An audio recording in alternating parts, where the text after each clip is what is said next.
为了给父亲治病，我欠下300万的外债，可最后父亲还是没能挺过去。在我最难的时候，我的未婚妻转身投进了我的大学同学的怀里。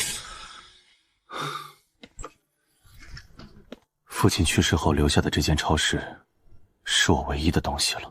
但是谁都不知道，这个超市在夜晚会连通古代的边境宛城。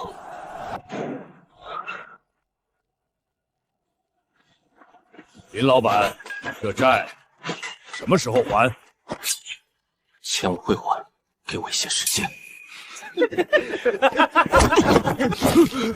或者我捅几个人，咱俩鱼死网破。这小子是个疯狗，真逼死他，张少1分钱拿不到，更别提这块地了。1个月后见不到钱，要你的命！走！你在这里盯着，他要是有钱进货，立即告诉我。300万，我要还到什么时候？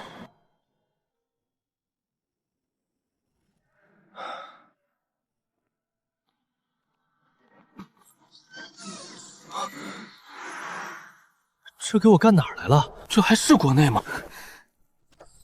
什么人，竟敢擅闯城主府？别误会，我只是误入这里。满口胡言！蛮族大军已兵临城下，一定是敌军派来的细作，受死！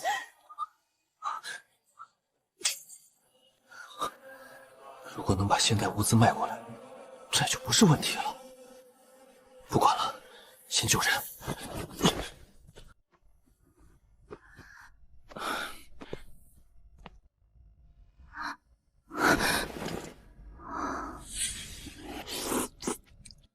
宛城被困半年有余，城中早已断粮。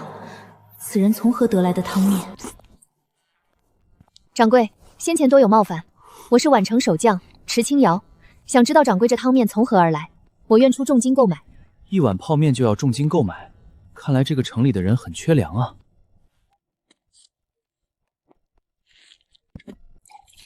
这东西叫泡面，你先尝尝。此人究竟是谁？这店铺处处透着古怪，闻所未闻，见所未见。吃吧。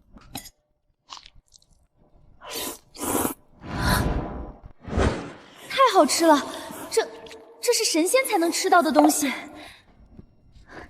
公子，你这汤面还有多少？我全要了。这特妈是真金啊，要发财了！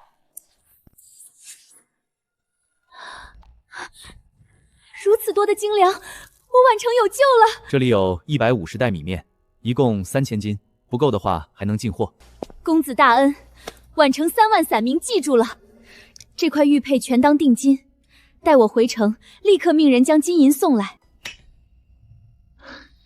这玉佩怎么也值几10万了？来人！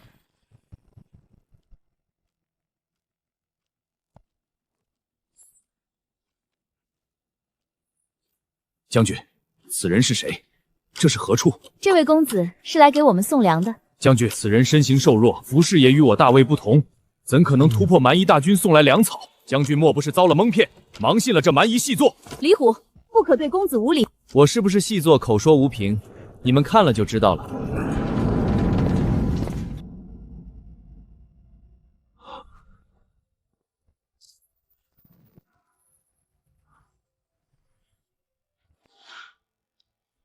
粮食，是粮食，有救了！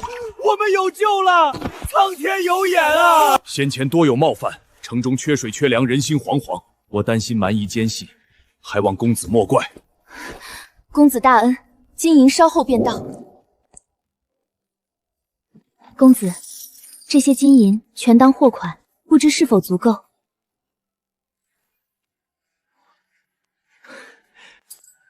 这可都是真金白银啊！这些加起来足够我还债了。足够了，这些水也搬上，算我送你们的。多谢公子。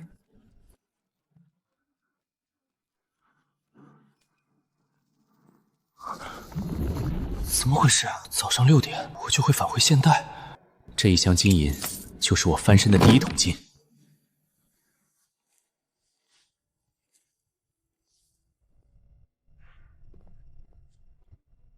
客人，有什么需要的？有笔大生意，我要见你们店长。你知道这是哪儿吗？知古斋不收破瓶破罐，您还是请回吧。想不到古玩街排名第1的知古斋如此不堪。吵什么？发生了什么事了？在吵什么？我来做生意，你们店员却连问都不问就赶人，这就是知古斋的待客之道。店长，这种穷酸小子张口就是大生意，明显是来捣乱的，赶出去就行了。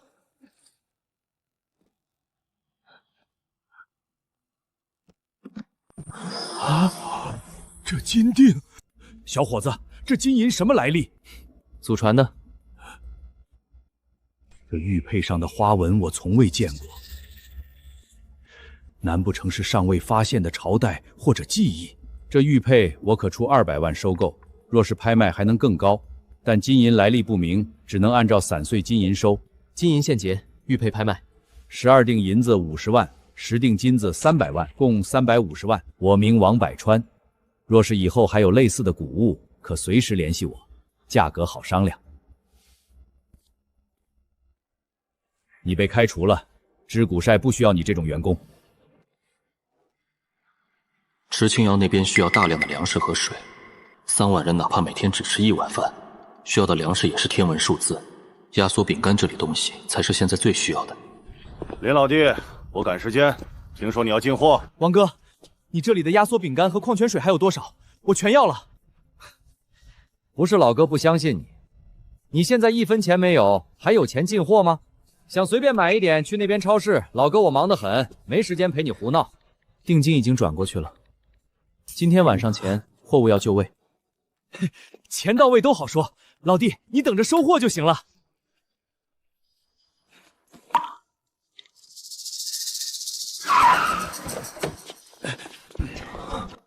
林老板，有钱进货，没钱还账。300万，转账。1天时间，你哪来的300万？300万，1分不少。再来纠缠，别怪我报警。走。张少，那小子邪门得很，昨天还要跟我玩命，今天忽然就拿出了300万。这不可能！他爸看病早就掏空了家底，他哪里来的钱？我爸说那块地之后会很值钱，本想着用债务让他低价转让，没想到他竟然还能拿出300万，把他周围的店买下来，都开低价超市。我要让他血本无归。压缩饼干1万箱，矿泉水3万件，够池清瑶应急了。3000斤粮食虽多，可对3万人来说却是捉襟见肘。蛮夷围城半年，城中粮草断绝，水源也被污染，米粥只能勉强充饥，若无出路，迟早会易子而食。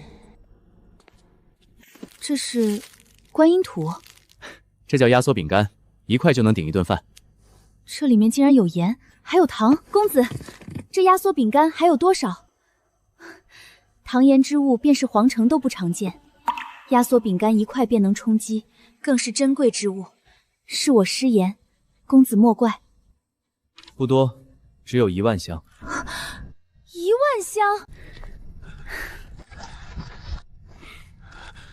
观音土，将军，这是观音土啊！将军，与其吃这东西付账而死，不如让我们随您出城，和蛮子们拼了！愿随将军死战不悔！都住口！这不是观音土，是仙人送来的仙粮，名为压缩饼干。有甜味和咸味，还有粮食的香味，是粮食，比观音土还顶饿的粮食。多谢仙人赐粮。公子，压缩饼干足够宛城支撑几日，但如今蛮夷围城，我担心蛮夷夜袭，不知公子这里可有火油之物？火油没有，不过我有手电筒。无火无油，这是天光。蛮夷夜袭都是依靠黑暗掩护，若数十道天光同时亮起，敌军必阵脚大乱。我再率军从侧翼包抄，可一举破之。将军果然将才，这叫强光手电。我现在只有这么多，进货需要一段时间。公子，这手电如何交换？金银直接出手太亏，古董玉佩这种才能卖上大价钱。字画、古董之类的东西都可以。莫非公子已经知道府库银钱不多，这才让我用古董字画做底？公子大恩，石青瑶替宛城军民谢过公子。这对金尊少说也得值个几百万吧？那块玉佩已经确定是大魏朝的古物，李总可有兴趣？相比于玉佩，我更加好奇那位能拿出玉佩的人。林先生，你可算来了，快请坐。老王，现在是什么人都能进贵宾室了吗？请坐。张总说笑了，这位便是那块玉佩的主人。哼。王店长，除了玉佩，我还有个东西想请你看看价。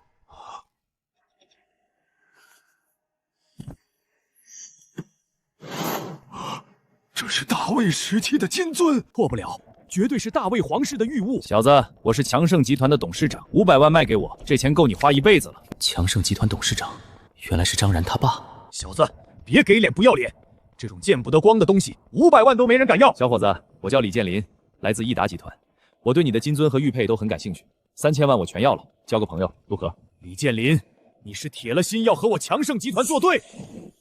成交。陈秘书，把钱打到他账户上。是。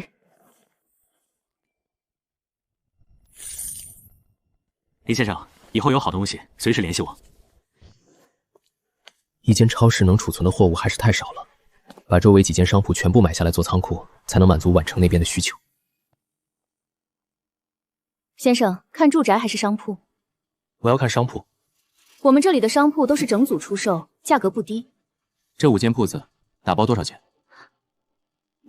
先生，这5间铺子可不是5个摊位，是临街旺铺，最低打包价500万。您确定要问？张少，您来了，刘小姐，里面请。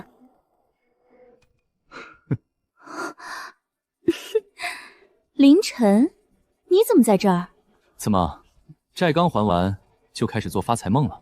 这里是益达售楼部，不是菜市场。你该不会以为进来看看模型就能买得起铺子吧？先生，您要是没有购买能力，就不要影响我们接待真正的顾客。真正的客户？张少代表的是强盛集团，今天就是来买这间铺子的。您要是没事儿，麻烦让一让。这几间我要了。张少果然大手笔。凌晨，你不是不肯卖超市吗？到时候我开5家低价超市，看你那个破店还能撑几天。有些人就是不懂事，张少给过你机会，是你自己不要。500万。张少稍等，我这就去给拿合同。等一下，我记得你刚才说500万是最低打包价，也就是说这5间铺子是可以竞价的吧？是又如何？竞价就要翻倍，1000万你拿得出来吗？5间铺子1000万，全款。你疯了吧？你拿什么全款？怎么回事？经理，这人捣乱，他说要1000全款，我买5间铺子。1000万，刷。装的还挺像，等会儿刷不出来，看你怎么收场。交易成功。林先生，您这边请，我马上安排专人给您办手续。他刚才说我没有购买能力，会影响他接待真正的客户。公司培训第1天就说过，不许以貌取人，不许怠慢客户。我刚才不是那个意思。你被开除了。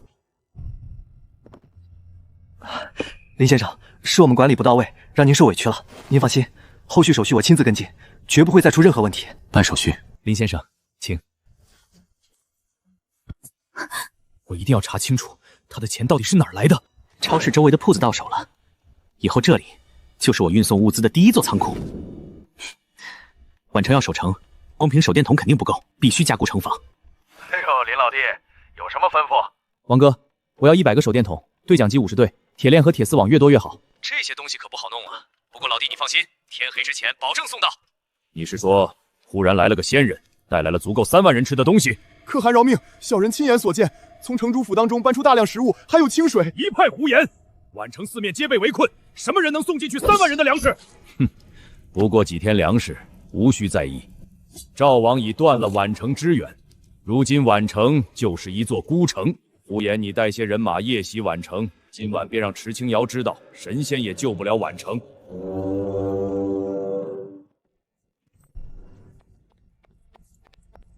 公子，不知上次说的手电，除了手电，还有对讲机。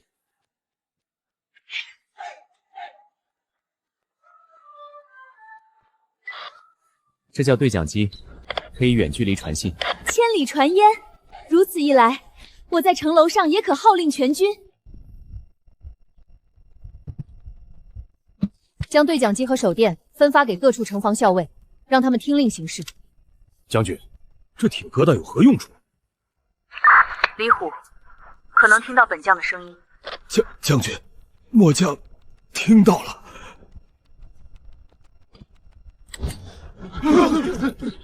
将军，这可是天光。这叫手电筒，速将手电筒和对讲机分发下去，若有延误，军法处置。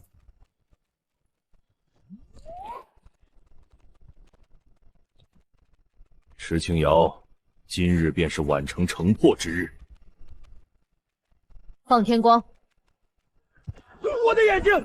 妖术是妖术！天神发怒了，是天罚！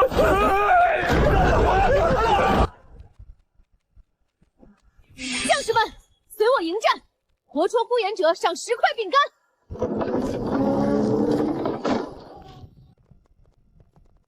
公子，蛮夷已退，还斩了1员大将。恭喜将军旗开得胜！此番大胜全赖公子相助，但蛮夷虽退，城墙却多有受损，急需修缮。不知公子可有加固城防的器物？将军请随我来。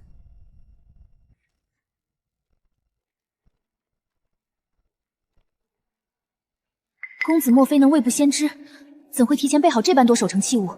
若将铁网铁链铺设在城门外的开阔地带，战马踏入必然绊倒裹足，蛮族骑兵不足为惧。公子大恩，宛城无以为报，此乃本朝名家真迹，还请公子笑纳。铁网铁链只能暂时阻敌，想要长久守城，必须用水泥加固城墙。我交代你的那块铁蹄拿到手没有？爸，我本打算500万拿下周边5间商铺，可凌晨直接拿出1000万全款截胡，计划全落空了。废物，连个穷小子都搞不定，强盛集团的脸都被你们丢尽了。把资料给我。原来是当初在知古斋拿出那对大卫金尊的人，难怪手里有1000万资金。你立即安排人去告诉那些经销商，谁敢给林晨放货，就是跟强盛集团作对。我看他没了货源，还怎么翻身？爸，你放心，我马上安排张二飞去办。这次我要让他连商铺带地皮一起吐出来。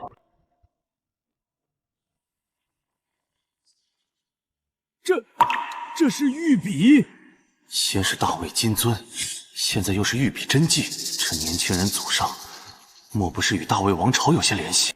林先生，此等国宝价值难以估量，我李家祖上与大魏朝有些渊源，说5000万，只为收藏，绝不转手。李总，钱的事我不急，我现在急需一批建材，钢筋、水泥、铁丝网之类，越多越好。不知李总有没有门路？林先生要这么多建材做什么？买了几间商铺，装修急用。这建材城的钱老板和我是旧识，你直接去找他，所有建材按照成本价给你，就当是我李建林教你这个朋友。是钱老板吗？我是林晨，李建林李总介绍我来的。林先生，您稍等，我马上到。老板需要什么货？我们这里什么都有。你是林晨？你认识我？林先生，实在对不住，强盛集团的张少发话了，谁要是敢给您供货，就是和强盛集团过不去。我们也是做生意的，不敢得罪张少啊。林先生，您还是去别处问问吧。等等，对不起，林先生，我来晚了。钱总，钱总，您怎么下来了？林先生，实在对不起，手下人有眼不识泰山，冲撞了您。老板，您疯了！这可是张少点名要封杀的人，我们得罪不起强盛集团啊！你懂什么？林先生，李董亲自打电话交代，您是他的贵客，别说强盛集团，就是天王老子来了，您的生意我也得做。李董？哪个李董？难道是益达集团的李建林？按李总说的，成本价就行，天黑之前保证全部送到。林先生，清单上的货一样不少，全都卸在仓库里了。您看还要什么吩咐？钱货两清，辛苦钱老板了。不辛苦不辛苦，为林先生办事是我的荣幸。以后您有任何需要，我保证随叫随到。钢筋水泥，这下宛城的城墙该固若金汤了。不过张然竟然还在针对我，看来监控也得提上日程了。先生您好，请问有什么可以帮您？我想给商铺和仓库都装上监控，需要离网运行，独立供电和储存。一个小个体户做什么离网监控？装起来麻烦不说，利润还低。先生，离网监控系统技术要求高，成本也贵。我们公司现在主要推荐的是云端联网系统，套餐很优惠的。不用，我就要离网的。那不好意思，我们这儿暂时接不了这种单子，要不您去别家问问。怎么跟客户说话呢？张主管，这位先生的需求比较特殊，我们这边……先生您好，我是这里的业务主管，姓张，是我管教不严，请问您具体有什么需求？我需要给5间商铺和2个仓库安装全覆盖的离网监控系统，要求今天之内就派人去现场勘测，尽快安装。5间商铺和2个仓库，加起来少说几千平，这可是今年接到最大的订单了。蠢货，这么大面积的离网系统，你跟我说接不了，你是不是不想干了？林先生，实在对不住，您放心，我亲自带队去勘测，亲自监督安装流程，保证给您用最好的设备，最快的速度。林先生，所有监控已经全部安装调试完毕，无死角，独立电源，离线储存，绝对安全。很好，尾款我已经付了。感谢林先生，以后有任何安保需求，您随时吩咐，我亲自带队给您办。监控和建材都就位了，要是张二黑带人再来，监控就是他们闹事的证据。天哪，这是何等神物！哪怕是大魏最顶尖的匠人，也断不出这般细腻匀净的精铁。将军，若是用此物打造盔甲兵器，定能削铁如泥，守城军士必将所向披靡。糊涂！神兵利器又有何用？城墙一破，都成了别人的刀下亡魂。将军，先人赐下此物，是为了保住宛城百姓的命，城防不破，军民才有活路。请将军下令，将这些神物也缠上城门，护我宛城。请将军下令。众将听令，协助所有铁匠加固城防。李虎，在城门内百步处挖开壕沟，把铁网铺进去。将军，这是何意？蛮夷骑兵冲锋，最忌前提受阻，用铁网设下绊马阵，届时放一缺口引他们进来，骑兵冲来，必定人仰马翻。将军妙计，末将这就去办。3000精锐被一点光就吓破了胆，呼延也被抓走。可汗，宛城有妖术，城楼上亮起的光比太阳还刺眼，兄弟们的眼睛都瞎了。可汗息怒，宛城邪门，不如先探明虚实，再做打算。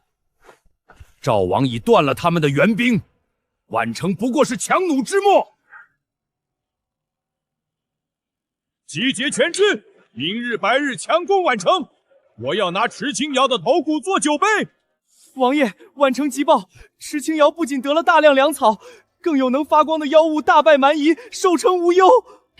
本王断了宛城半年之援，他哪来的粮草守城？王爷饶命！池清瑶声称有仙人相助，凭空送来仙粮和天光器物。王爷息怒，这世上哪有仙人？定是有人暗中给宛城输送物资，坏您登基的大事。滚！谢王爷饶命！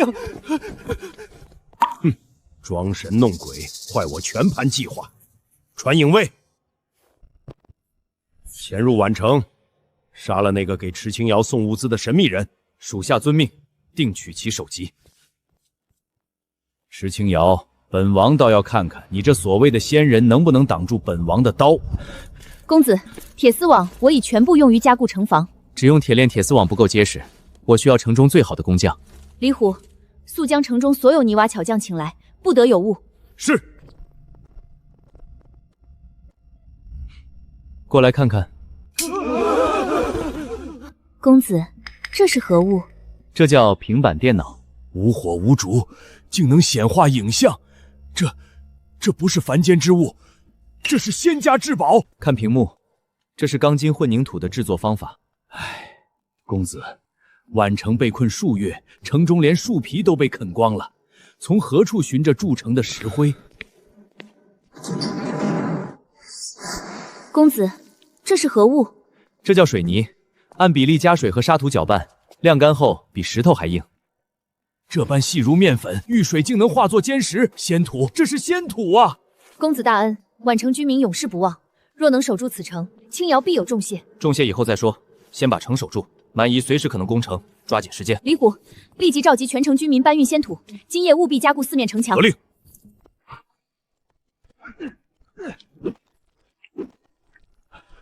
将军，四墙坚硬如铁，连大锤都砸不开。王师傅，你带人把北城墙留一段，不要修，只做薄薄一层，看起来像破口，实则内部填实。将军，这是蛮夷攻城必找薄弱处，我故意留个假破口，引他们来撞。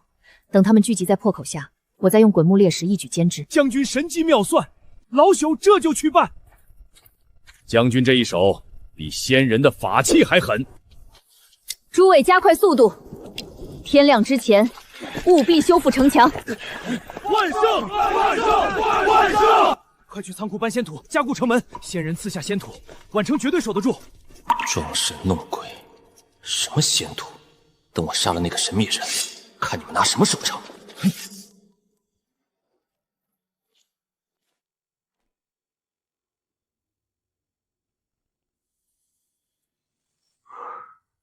这里就是仙人居所，没有烛火却亮如白昼，遍地都是闻所未闻的奇珍异宝。此人服饰见所未见，这殿中更是多有古怪，莫非真是哪处的仙人临凡？钢筋水泥的成本是3万，铁丝网2万，手电和对讲机1万5。和宛城交易的利润很高，但经不起查。明天回去之后得早做打算。池清瑶他们都在城门，难不成是贼？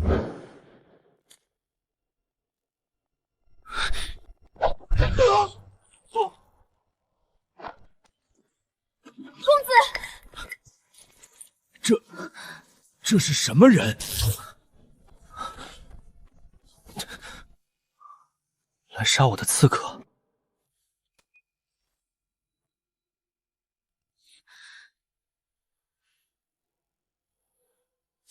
李虎，把这人押入死囚。是。池将军，你认得这人？此人是赵王朱祁还养的隐卫，专精暗杀。隐卫出现在这里，莫不是朱祁为了杀我，勾结蛮夷，里通外敌？宛城地处赵王辖内，半年来他以各种理由克扣粮草，拒派援兵，我只当他是无能，没想到他竟是包藏祸心。宛城乃大魏门户，一旦城破，蛮夷铁器便可长驱直入。宛城能坚持到今日，公子功不可没。只是修补城墙，抵御强攻，所需仙土和法器数额庞大。宛城被困数月，府库早已见底。之前交易的器物已是宛城最后的底蕴。青瑶，实在拿不出任何有价值的东西与公子交换了。公子大恩，宛城无以为报。若公子不嫌弃，我李虎这条命，您随时拿去。之前字画卖了5000万，益达集团那边走流程需要一些时间，利润足够支撑我养活宛城。如果宛城破了，我去哪找这么稳定且暴利的大客户？池将军，在我们这里有一种商业模式叫风险投资。风险投资？我看好你们，所以可以先给你们物资，等到你们彻底击退蛮夷，再连本带利结清这笔账。只要宛城不破，你们以后需要什么，我都供货。等打退了蛮夷，这笔账我们再慢慢算。这就是风险投资。这风险投资想来只是借口，不过是公子连续宛城满城居民的性命，安抚我等的说辞。公子大义，此恩此德，青瑶万死难报。公子放心，只要我李虎还有一口气，蛮夷的刀就休想碰到宛城的一块砖。我不要你的命，我要你们活下去。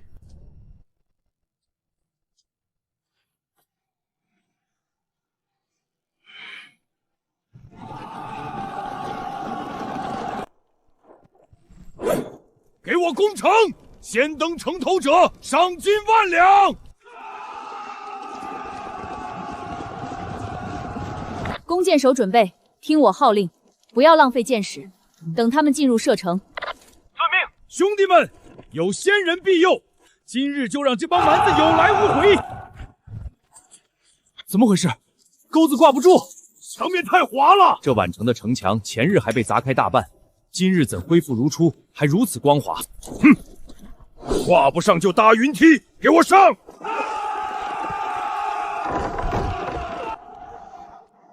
放箭！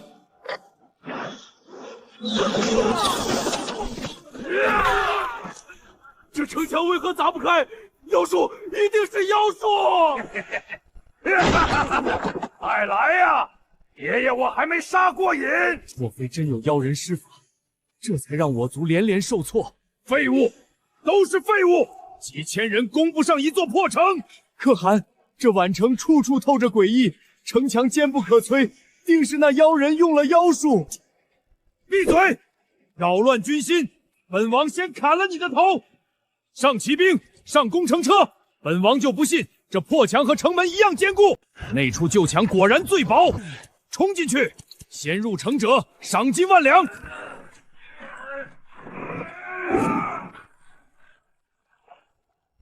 撞开了，墙破了！快冲进去，杀！涌入破口，全军冲进去！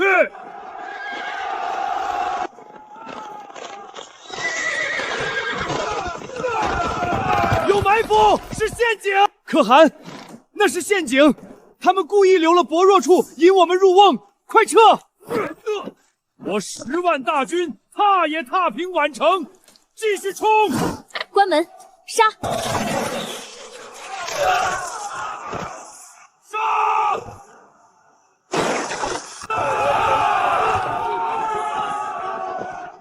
撤军，全军撤退！我们守住了。可惜公子已经离开，不能亲眼看到我们大胜。林老弟，有什么吩咐？把你手里所有的米面粮油、困境水全送来。全送来，老弟，我那库房里可是有上百吨的货。不够，你再联系周围的粮商，蔬菜、水果、肉罐头有多少要多少。老弟，这可是几百万的买卖。钱不是问题，之后我还需要大量物资，还得麻烦王哥多费心给我多备货了。好嘞，老弟你敞亮，我保证把你的仓库塞满。不知道那幅字画的资金流程走到哪一步了，只要那笔资金到手，我的资金来源就很安全了。张二黑，举报材料递上去了吗？少爷放心，全按您的吩咐，匿名举报他非法囤积、倒卖大宗物资，上面已经受理了。给我盯死他！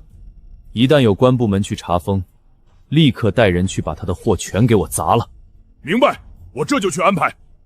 木木，你去见林晨。张少，林晨现在根本不把我放在眼里，我去干什么？他一个穷小子突然能拿出上千万，手里还有大卫金尊，背后绝对有见不得人的资金盘。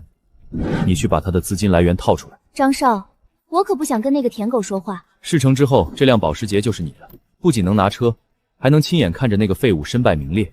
你不去？张少放心，林晨之前就是我的舔狗，只要我说当他女朋友，他肯定什么都告诉我。滚去办！今天必须给我套出有用的东西。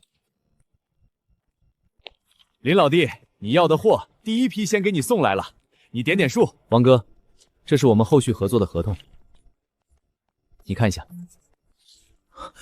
1000万的长期采购合同，乖乖，这不是什么小打小闹，林老弟背后绝对有通天的人物，我这是抱上真大腿了。林老弟，你放心，你要的货，就算把整个市的粮油市场掏空，我也给你凑齐。这样，宛城就暂时不用担心粮食问题了。那群蛮夷人，3000精锐拿不下一座破城，连本王的影卫都折进去了。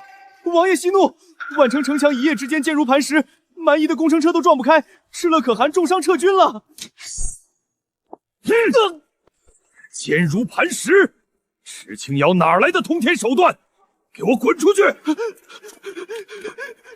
王爷，宛城就算城墙再硬，人也得吃饭。那神秘人能送1次粮，还能天天送不成？少废话，有何计策立刻说。知青瑶将粮草集中存放在城南粮仓，王爷可派城内暗装，一把火烧了粮仓。烧了粮仓，宛城军心必乱。不仅如此，王爷可同时在城中散布谣言，就说池青瑶勾结妖人，惹怒上天，粮仓被烧乃是天谴，到时候不用蛮夷攻城，宛城自破。哈哈哈哈哈！好计谋，传令暗装，今夜马上动手。本王要让他死无葬身之地。属下遵命。赵王那个废物，不是说宛城弹尽粮绝了吗？怎么突然冒出这等妖术？可汗息怒，宛城邪门的很，莫非是赵王故意隐瞒情报，坑害我们？可汗，我家王也是被蒙蔽了，绝无坑害之心。这是王爷的密信，请可汗过目。哼，朱祁这狗东西，为了私怨报复，连自己大魏的江山和百姓都不顾了，真是条通敌叛国的好狗。王爷说，宛城粮草如今都集中在城南，今夜他会启动城内暗装，还请可汗动用城中潜伏的细作配合行事，务必将粮仓付之一炬。回去告诉朱祁，本汗答应了，只要烧了粮仓，本汗倒要看看池青瑶拿什么守城。将军，蛮夷大败，伤亡惨重，短时间内绝对不敢再攻城了。这可是千载难逢的机会，不如让我带一队精锐，趁夜突围，去京都求援。不可，蛮夷虽退，但赵王和蛮夷的眼线还在城里虎视眈眈，此时突围，无异于自投罗网。那我们总不能一直在这死守吧？公子赐下的鲜粮总有用完的一天。当务之急是清理城中的奸细。赵王的隐卫能轻易摸到公子的超市，就说明城内早已千疮百孔。蛮夷和赵王不会眼睁睁看着宛城稳住阵脚。既然城墙攻不破，他们下一步必定会从内部针对我们。粮草是宛城的命脉，若赵王再度出手，必定会派人火烧城南粮仓。这帮狗娘养的，我这就去城南粮仓布防，把这群吃里扒外的老鼠抓出来剁了。去吧，将粮草转移到密室，粮仓里只留少部分粮食，务必将他们一网打尽，一个不留。末将得令。公子大恩，这些鲜粮不仅救了宛城居民的命，更稳住了军心。风险投资罢了，你们活着我才有钱赚。公子，蛮夷虽退，但城中暗流涌动，我料定赵王暗桩多半会针对城南粮仓。我已命李虎暗中布防，只是粮仓重地，堆满易燃之物，若细作点燃火油，一旦火势蔓延，宛城必将大乱。火油？巧了，我这儿刚好有一批消防用品，去把李虎他们叫来。公子，这些红罐子是何物？这叫灭火器，专门对付火油引发的大火。掌心生火，仙法，这绝对是仙法！拔掉铁锹，对准火焰的根部，然后把这个压下去。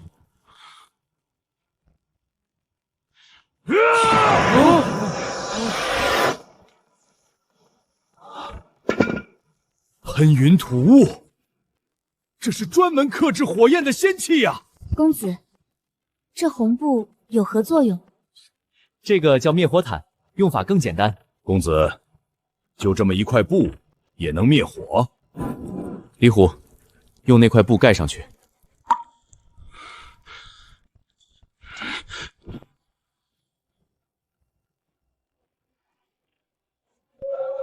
啊！竟然有不怕火的布！公子一定是在这红布上施了仙术。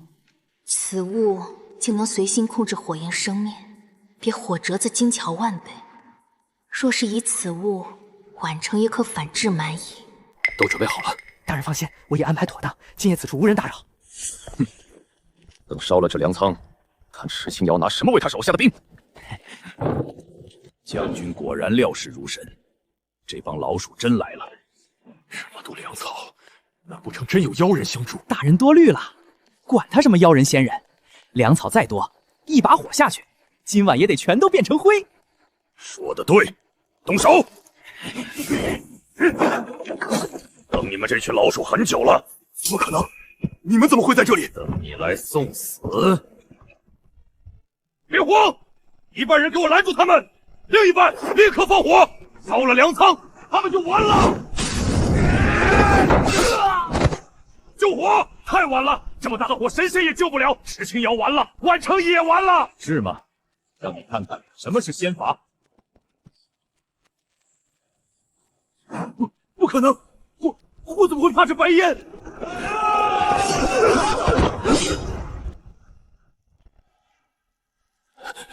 妖术，这是妖术！你们的小心思，早被公子和将军算在里面了。带走！烧起来了，真的烧起来了！石青瑶勾结妖人，惹怒上天，城南粮仓遭天点起火了，宛城要完了！我看到了，好大的烟，粮草全烧光了，我们都要饿死了！开城门，求可汗饶命啊！没粮了，你们怎么活？快跑啊！我们都要进城了！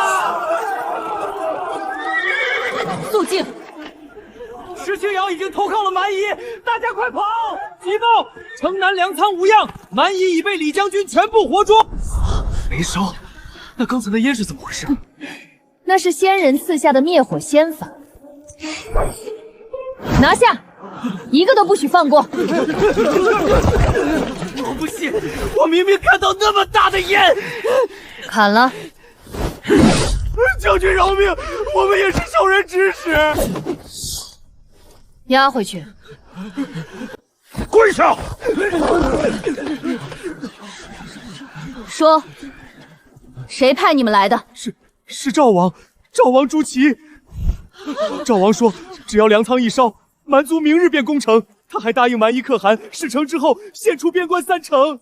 好一个赵王，断我援兵，通敌卖国，还要烧我粮仓。蛮夷要来，那就让他们来。我池清瑶守得住宛城半年，就守得住1世。誓死守城，誓死追随将军，誓死保卫宛城。内鬼已清，民心已稳。公子，宛城终于有了一战之力。公子，若无您赐下的神物，宛城已是万劫不复。我说过，这是风险投资，你们守住城，我才能收回成本。这箱金银是从内奸家中搜出，应是赵王朱祁勾结蛮敌所用。公子的诸般神物，青瑶无以为报，还请公子收下这些金银，暂作抵偿。我现在不缺钱，这些东西不急着变现。好，这个我收下了。请问是林晨先生吗？我是益达集团董事长李建林先生的秘书，我姓陈。陈秘书你好。林先生，您委托我们集团拍卖的那幅御笔字画，5000万资金的银行审批流程已经全部走完，李董吩咐我亲自将凭证给您送过去，您看现在方便吗？方便。好的，我大概40分钟后到达，稍后见。5000万，这下完全不用担心资金问题了。有事？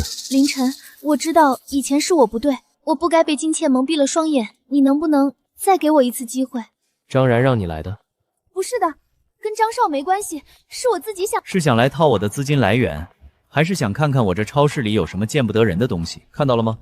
这里现在无死角监控，你想说什么，想做什么，最好都想清楚。哟，这不是刘大美女吗？怎么这么着急走啊？张二黑，你们是来……哼，林晨，滚出来！有人举报你非法囤积、走私、倒卖大宗物资，执法队来查你的贼窝了。我们接到10名举报，怀疑你这里存在严重的走私倒卖行为，现在请你配合我们进行调查。我可以看看文件吗？好，我配合调查。装什么装？现在坦白从宽，你说不定还能少蹲几年。靠着歪门邪道赚了点钱，还真以为自己能翻身了？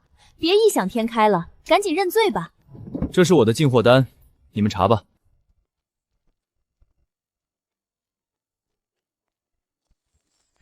林先生，我是李建林董事长的私人秘书，这是您委托拍卖的字画款项，5000万的银行凭证和相关文件，李董让我亲自给您送过来。5000万？怎么可能？益达集团，李建林。两位，我负责益达集团和林先生的交易。既然是10名举报，益达集团也有配合调查的义务。不过在检查林先生的同时，我也想确认一下，举报人应该有确凿的证据，证明林先生存在严重的走私倒卖行为吧？举报人，请出示你的证据。证据不在我手里，需要一段时间才能调出来。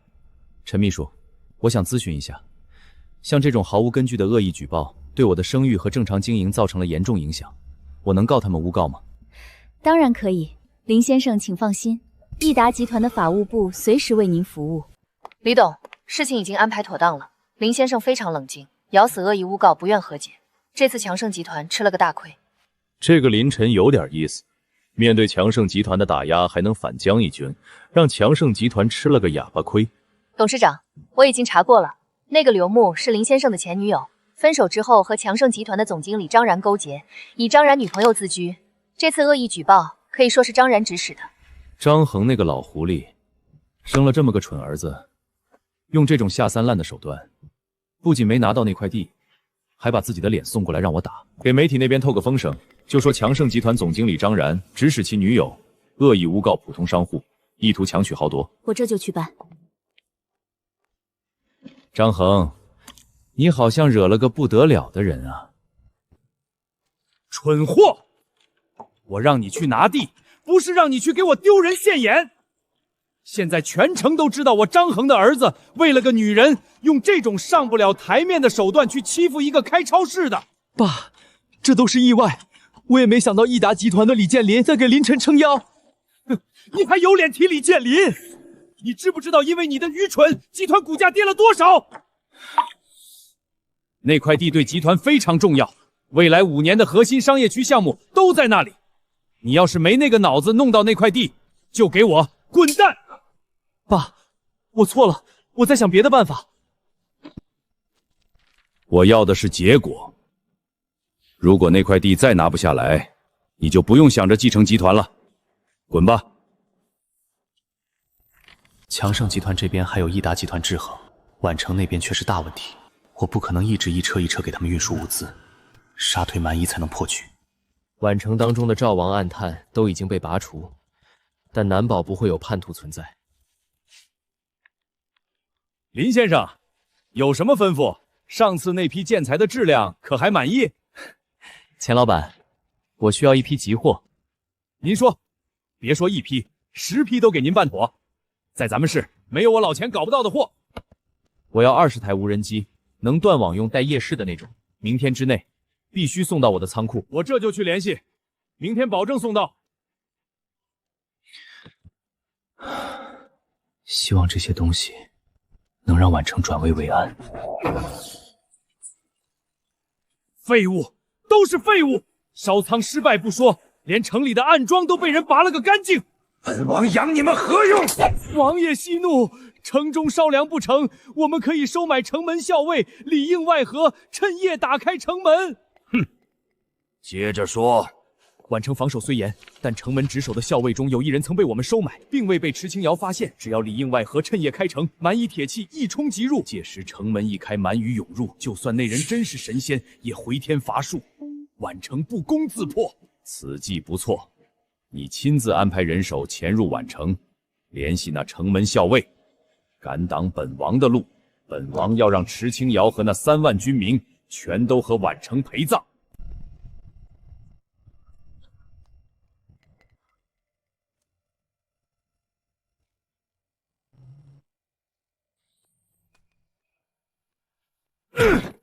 这个吃里扒外的狗东西，我平日待他不薄，他竟敢通敌叛国！公子将军，我这就去剁了他。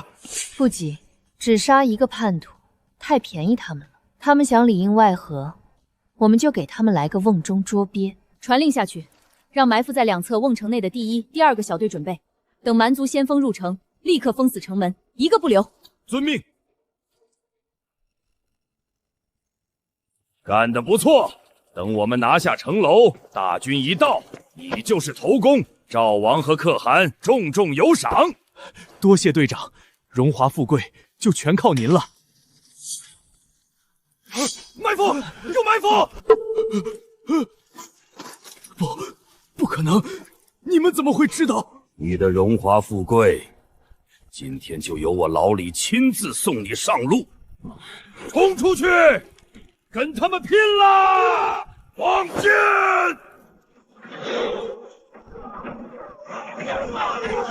李将军饶命！我错了，我也是被逼的呀！拿下，抄家！凡参与者，满门上下1个不留。公子，将军，大获全胜！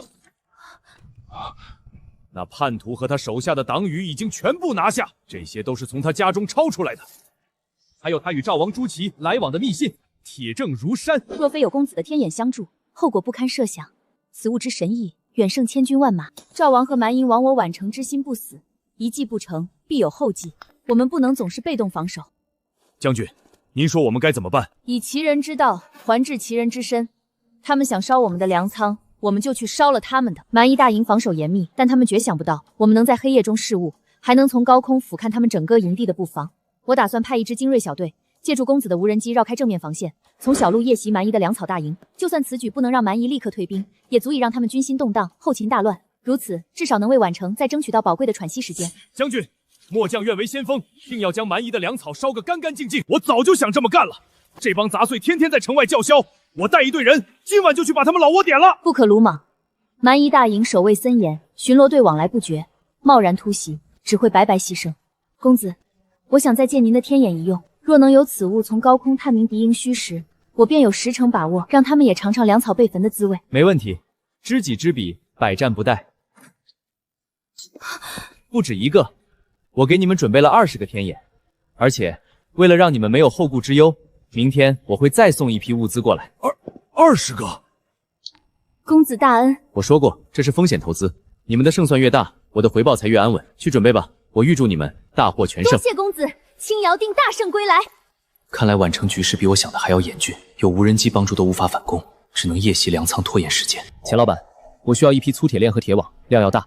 另外，你那里有没有防爆盾牌和防爆钢叉之类的防爆物品？林先生，铁链、铁网好说，但这防爆物品调货需要几天时间啊？我加钱，2天之内必须送到我的仓库。没问题，我亲自去催，保证按时交货。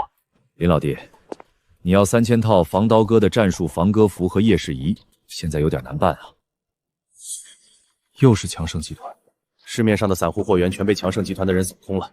他们放话，谁敢供货给你，就是和强盛集团作对。现在想要大量物资，只能从外地调货了。强盛集团手伸得真长。黄老板，你尽快从外市给我调货，钱不是问题。行，我立刻安排车去外市拉货。李董之前说李家与大魏朝有些渊源，想来不会放过血虎符这种古物。既然强盛集团想玩断供，那就别怪我掀桌子了。林先生，您来了。林先生，我发现你每次带着大魏朝的宝贝来见我，都准没好事。李董说笑了，我这次来是给您送一个打垮老对手的机会。哦，说来听听，是什么样的机会需要你亲自跑一趟？强盛集团正在市场上扫货，断我所有的供货渠道，他们想让我死，我不可能坐以待毙。张衡这个老狐狸手段还是这么上不了台面。不过林先生，为了你就和强盛集团全面开战，我益达集团似乎没这个必要吧？李董，我知道益达集团不会贸然和强盛集团开战，但如果我有足够的筹码呢？林先生，这些东西虽然贵重，但还不足以让我为了你和张衡那个疯子拼命。李董，别急。这是老王，这块玉佩虽然成色不错，但也不至于让你失态吧？林先生，这枚血虎符，您是从何处得来的？一个朋友赠予的。老王，说清楚，这到底是什么东西？李董，这不是普通的玉佩，这是大魏朝赵王朱祁的血虎符。那个因为私仇勾结蛮族，害死持家满门的乱臣贼子。野史记载，赵王朱祁私通蛮夷，以这血虎符为信物，故意拖延援军，致使持家世代镇守的宛城被蛮夷围困半年，最终城破人亡，3万军民无一生还。持家满门忠烈，尽数战死，而大魏也因宛城失守，国门大开，最终覆灭于蛮夷铁蹄之下。这枚血虎符就是朱祁叛国通敌的铁证。林先生，史书记载持家满门战死，无一幸免，世人皆以为持家忠魂已断。我李家曾与持家世代交好，持家镇守国门，却被污蔑通敌。我李家先祖奔走呼号，却因拿不出朱祁叛国的证据，只能眼睁睁看着挚友一家被满门抄斩。没错，李董的祖上为了此事散尽家财，郁郁而终。李家祖训第1条便是：若遇持家后人，当倾力相助；若得叛国铁证，必昭告天下，还持家清白。这几百年来，史学界都只当这是我李家为洗脱自身关系而编造的野史。林先生，你与我李家有再造之恩。李董言重了，我只是做了该做的事。林先生，从今天起，你的敌人就是我益达集团的敌人。多谢李董。持家先烈，你们安息吧。这迟到了数百年的公道，今天终于要回来了。林老弟，你要的这些防割服和夜视仪，我跑了好几个外市才凑群。强盛集团这次是下了死手，本地市场一根线头都不让我们碰。是啊，林先生，我那批防爆盾和钢叉也是，差点被扣在半路上。张衡是铁了心要置您于死地啊。东西到了就行。老钱，咱们这么干，万一强盛集团报复起来，老王，你怕什么？林先生背后可是李董。李董，益达集团的李董，他是李董亲自介绍给我的，轻慢不得。我的天，我这是抱上怎样一根大腿了？辛苦2位了，尾款已经打过去了。林老弟，以后要什么说一声，上刀山下火海我也弄来。对，林先生，您就是我们的财神爷，以后有什么吩咐尽管开。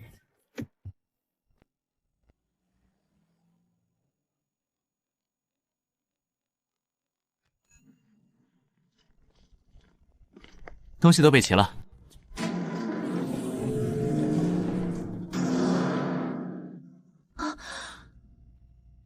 公子，这些盾牌坚固无比，钢叉也远胜寻常长枪。有此利器，我军兄弟们的胜算又多了几分。这叫战术防割服，穿在盔甲之内，刀枪不入。公子，恕末将直言，世上岂有真正刀枪不入的宝甲？这个叫夜视镜，戴上它，黑夜便如白昼。这黑漆漆的眼罩，戴上岂不成了睁眼瞎？就是刀枪不入的衣服，闻所未闻。我相信公子。李虎，你和2位兄弟过来，戴上这个。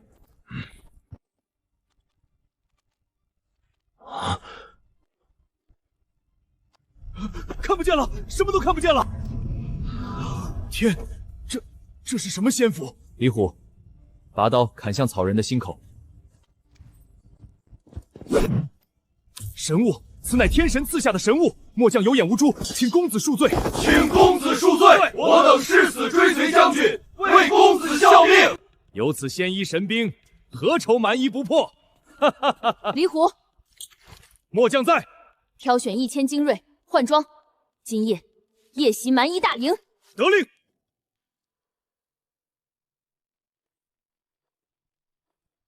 将士们，蛮夷围城，赵王叛国，我宛城军民退无可退。今夜我们不再死守，我们要让那些蛮狗和逆贼知道宛城的刀上力。将军，末将请为先锋。李虎听令，命你率1000锐士夜袭敌营，火烧粮草，此战不胜不归。得令，兄弟们，随我出征，血债血偿！血债血偿！记住，此战只许胜，不许败。我要你把他们全都带回来。将军放心，末将定不辱命，全体目标蛮夷大营，出发！公子，此战若胜，天下将知，宛城不可欺。可汗，我们王爷已经派人试图打开宛城城门，可惜被识破了。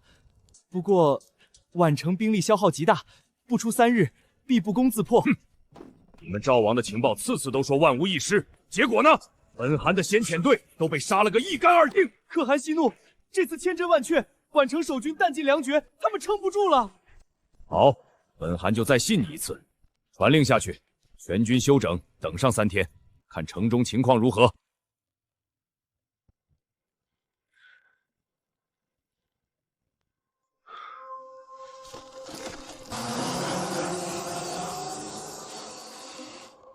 动手！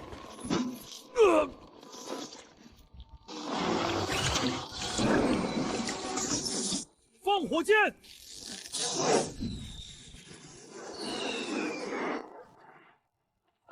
着火了！粮仓着火了！快救火！快救火啊！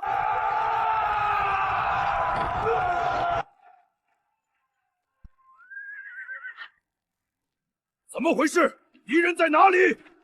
可汗，我们被偷袭了，到处都是敌人，他们好像能在黑夜里看见我们。胡说八道！人怎么可能在黑夜视物？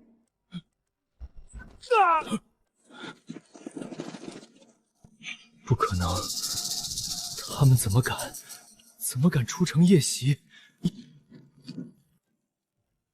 烧得好，这只是利息。任务完成，撤退。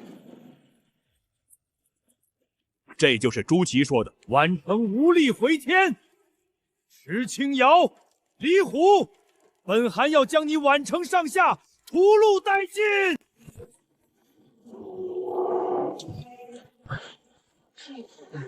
将军，末将幸不辱命，已将蛮夷粮仓付之一炬。将士们伤亡如何？禀将军，我部1000将士无一伤亡。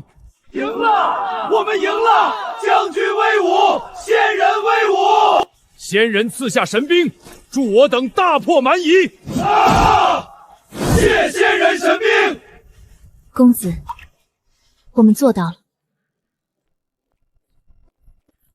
将军，战况如何？公子，我们大获全胜，蛮夷大营的粮草被烧掉不少。多亏公子赐下的神甲，军士们全员安然返回。活着回来就好。公子，此战大挫蛮夷锐气，我军士气大振，但接下来才是最危险的时候。是因为赵王夜袭成功是因为出其不意，现在敕勒的粮草被烧，他唯一的选择就是在断粮之前不计代价的攻下宛城，而赵王屡屡受挫，肯定不会坐视不管。我担心他会派私兵协助蛮夷。那批铁链铁网你们先拿去，我需要回去再准备一些东西。青瑶明白。恭候公子归来。古代夜战能力普遍差，是因为缺少照明，现代解决起来不是问题。至于军械，除了金属模型外，火药也不能少。两位，又要辛苦你们一趟了。林先生，您说的这是哪里话？能为您办事儿是我们的荣幸。户外应急药品、大功率探照灯，这些都没问题。只是林老弟，你要这么多金属甲胄兵器模型，还有烟花爆竹做什么？这东西在国外市场很流行。林老弟，不是我老王不尽力，现在有益达集团的李董出面，普通的货强盛集团不敢再卡，但这种东西量一大就有点敏感，我怕强盛集团会抓住这个做文章。是啊，林先生，这事情一旦上秤，千斤都打不住，不得不防啊。你们只管去找货源，钱不是问题，出了事我来解决。明白了，我这就去联系，就算把市面上所有模型店的货都包圆了，也给您办妥。林先生放心，我们绝对不会让您失望。张然，希望你不要让我失望。你可以滚了。张少，我都是为了你啊！我被他们关了那么久。我儿子的身边不需要一个有案底的女人。张然，你不能这么对我，你说过会对我好的，你忘了我们在一起的日子了吗？玩玩而已，你还当真了？玩。不然呢？你真以为你能嫁进我们张家，也不撒泡尿照照自己是什么东西？一个为了钱什么都能出卖的拜金女。保安，把他给我扔出去！放开我！你这个骗子！你不得好死！你们都会有报应的！那个林晨背后有李健、林撑腰，小动作没用。爸，我再去想别的办法。我一定……你立刻去抢购林晨的货源和城东那块地。他林晨手里资金再多，终究还是个体户。我们做一个大型的连锁商超。这一次不要再用那些上不了台面的小花招，用钱，用我们强盛集团的实力，把他给我活活压死。听明白了吗？明白了，爸，我这就去办。林先生，你这次又给我带来了什么惊喜？李董，这次不是惊喜，是麻烦。我托王老板他们采购了一批甲胄和兵器模型，张然那边肯定不会坐视不管。林先生，这可不是小事，这个罪名一旦坐实，后果不堪设想。林先生既然来找我，看来是有应对的方法。强盛集团想用这种手段压死我，我却想借着这个机会彻底打响名声。我想拍一部电影。电影讲述的就是大魏末年，持家满门忠烈，镇守国门，却遭奸王构陷，最终血染战场的故事。李董，您不是一直想为持家证明吗？史书由胜利者书写，但影像能让所有人看见真相。电影，对，电影，让天下人都看看持家是何等的忠勇，朱祁那逆贼又是何等卑劣。好计谋，林先生，如此一来，您采购的那些甲胄模型、烟花，就都是为了拍摄电影的道具，一切都名正言顺，天衣无缝。林先生，你这个朋友，我李建林交定了，不过我有一个条件。李董，请讲。这部电影必须由我益达集团全资投拍，所有的事我来安排，任何人休想在这件事上动你一根汗毛。那我就预祝我们合作愉快。持家先祖，我李家后人定不负所托。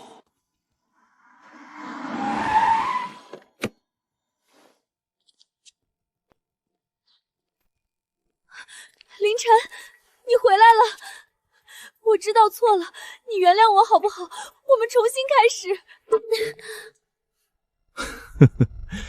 张然把你甩了？他不是人，他就是个骗子。凌晨，我好后悔，我当初就不该离开你，只有你才是真心对我好的。别演了，我没兴趣看。凌晨，你怎么能这么对我？我店门口有高清监控，24小时录音录像，你要是再纠缠，我就直接报警。路是你自己选的，别来脏了我的地方。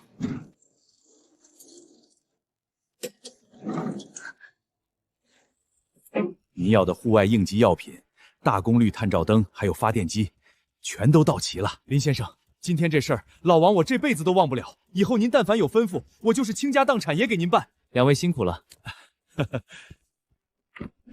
有了这些装备，宛城很快就能组建起一批精锐，但不知道赵王那个老狐狸还会做出什么阴招。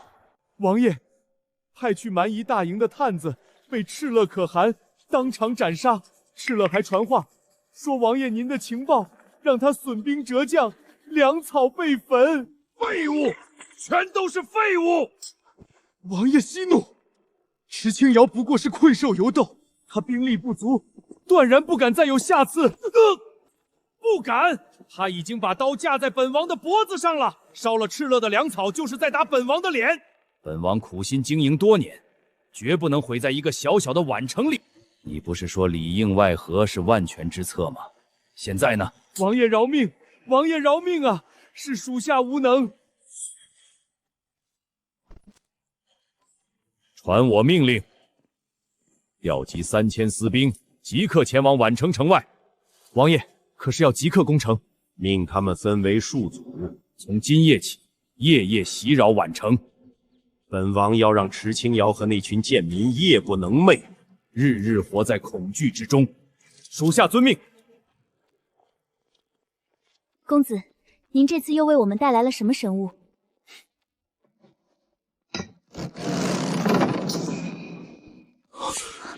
这铠甲。公子，您这次又为我们带来了什么神物？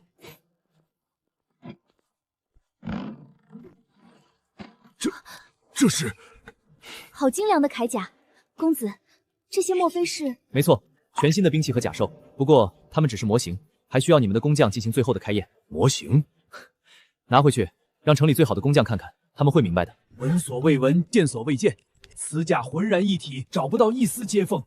这是天神的工艺，这些刀也是，每一柄都一模一样，像是从一个模子里刻出来的。王老头，这可是仙人赐下的神兵。公子说，这些兵刃尚未开封，需要你们来开封。将军放心，老朽定不负仙人所托。好铁，这绝对是老朽此生见过最好的铁。李将军，请来一试。看好了，神兵是真正的神兵啊！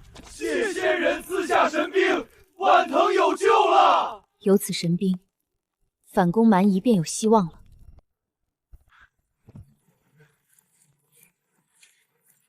快，小心点，这可是仙人赐下的宝贝，磕着碰着你我可担待不起。有了这些神兵，再对上蛮子，老子一个能打他们10个。公子真乃神人也！待全军换装完毕，我定要带兵杀出城去，让那敕勒老儿知道我们的厉害。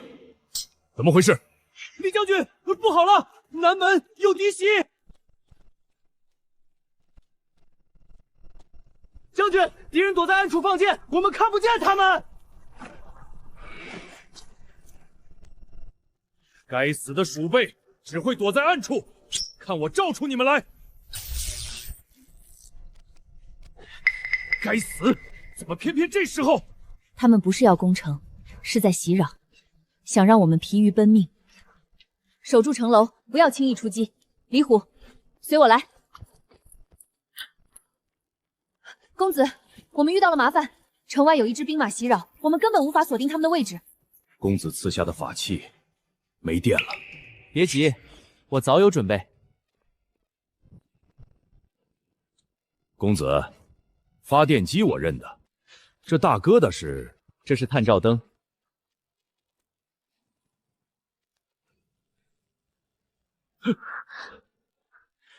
把这些装在城楼上，别说几百米，就是1里外的老鼠，你们都能看得一清二楚。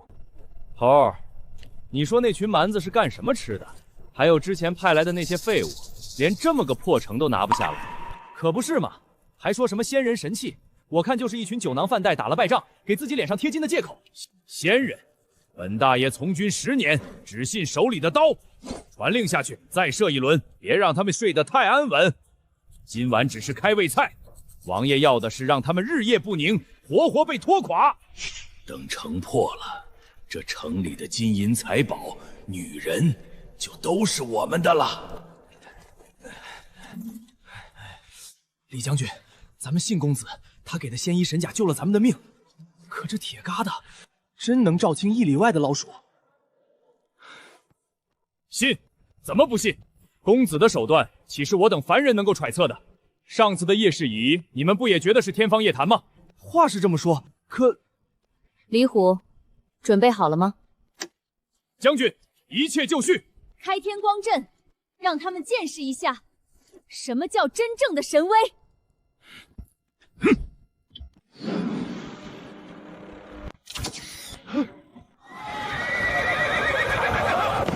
看不见了，我什么都看不见了！什么东西？这是什么妖法？撤！快撤！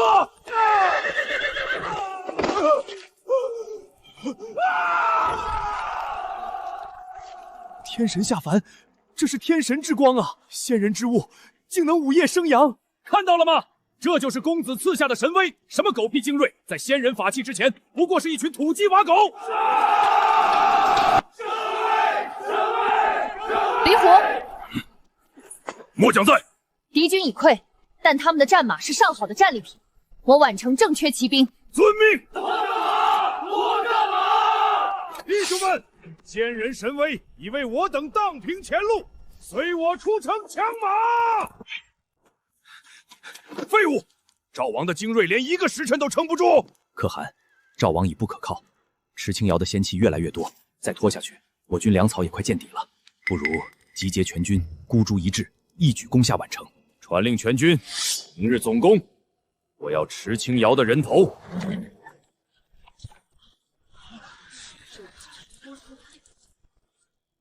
将军，末将幸不辱命，缴获敌军战马83匹，我军无一伤亡。李虎，你做得好！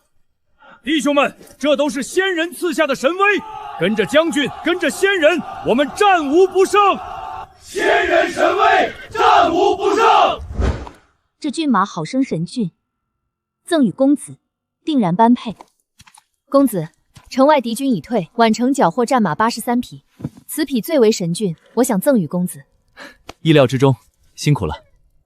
公子，这些又是何种神物？这个叫烟花，可以用来庆祝胜利，也能用来杀敌。公子，这是何物？看着就知道了。啊！什么东西？天哪！是仙人，是仙人在施法！平地生阳，这是平地生阳啊！仙人保佑，仙人显灵了！仙人是在为我们宛城祈福啊！谢仙人祈福，谢仙人神威！此物竟能绚烂至此，此物升空炸裂，方圆10里可见。公子，若是日后我军夜袭蛮夷大营时，可以烟花升空为号，各路伏兵同时动手，还可在蛮夷大营四周不同方向点燃烟花。蛮夷以为我军四面合围，实则我主力只攻一处，敌军仓皇分散兵力，我军便可集中突破。将军好悟性，烟花除了信号和疑兵，还有一种用法，把火药装入铁壳，便是火雷，投石车抛射，300步内无坚不摧。那帮蛮子岂不是要被炸得人仰马翻，血肉横飞？这烟花比投石车还厉害。只是公子，你说的那火雷真能100步外御敌？我什么时候骗过你们？我这就去找铁匠，让他们先做上几百火雷，下次那帮蛮子再来，定要让他们尝尝仙人的火雷。站住！火雷威力巨大，先命铁匠做上几枚试验，确认无误之后再做打算。将军说的是我鲁莽了，我这就去安排。公子屡赠奇数，青瑶无以为报。若火雷果真如公子所言，宛城便不再惧蛮夷铁骑。恭祝将军旗开得胜，若能大破蛮夷，我这投资的回报可不少。公子放心，青瑶定不负所托。宛城掌握火药的使用方法，蛮夷就不是什么大威胁了。但是强盛集团那边还有动作，我手里剩余的那些珠宝得抓紧时间变现了。王爷，精锐全完了，全完了！你再说一遍。回王爷，昨夜宛城城头之上突然亮起10几道堪比烈日的光柱，将城外百里照如白昼。我军将士双目被强光所刺，瞬间失明，战马受惊，自相践踏。对方甚至未出一兵一卒，我军便已溃不成军。那光不是凡间之物，是妖法，是天法。池清瑶背后真的有仙人相助。仙人，午夜生阳，难道这天下真有天命一说？硬攻不行，奇袭也败了。那仙人手段诡异，防不胜防，再派多少兵马过去都是白白送死。传我密令，发给朝中的御史张大人，就说宛城守将池清瑶勾结方外妖人，不修战备，反倒用妖法祸乱军心，致使蛮夷大军围城。请陛下圣裁，立刻将他召回京城问罪。王爷英明，只要池清瑶一走，宛城群龙无首。那仙人孤掌难鸣，宛城不攻自破。本王不仅要他回来，还要让他身败名裂，死无葬身之地。林先生，这些都是大魏时期的珍品。百川，你确定？李董，这些加起来几十亿的价值是有的。我今天来是想一次性全部出手。全部？林先生，这些东西每一件单拿出去都是镇馆之宝，您确定不留？留着不能当饭吃，我需要现金。我全收了，按市场价，1分不少。百川，你替我把关就行。林先生的东西什么时候让我失望过？不过林先生，你急着用钱，是因为张衡那边他想围死我，我就把他围的地全部买下来。你超市东侧的那块商业用地，张衡志在必得，已经放话要拿下。几句话要是有用，我的超市早就倒闭了。谁的资金足够，谁才有话语权。哟，林老板也来了。地产买卖可跟你那破超市进货不一样，你手里那点钱连零头都不够。张然，拍卖场上资金说话，那我倒要看看你有多少资金，别到时候保证金都赔进去。等会儿那块商业用地，不管他出多少，直接压死他。张少放心，我们的预算绝对够用。城东商业用地起拍价18亿，每次加价不低于1亿。现在开始。19亿。25亿。张少，我们的预算上限是30亿。够了，他一个开超市的，哪来这么多现金？肯定是李建林给他的资金。30亿。35亿。张少，超预算了！你怎么可能拿出来35亿？张然先生，那位先生经过验资，有能力支付拍卖款。张少，看来你的资金不够支撑你嚣张的资本啊！35亿3次成交，恭喜这位先生。张少，承让。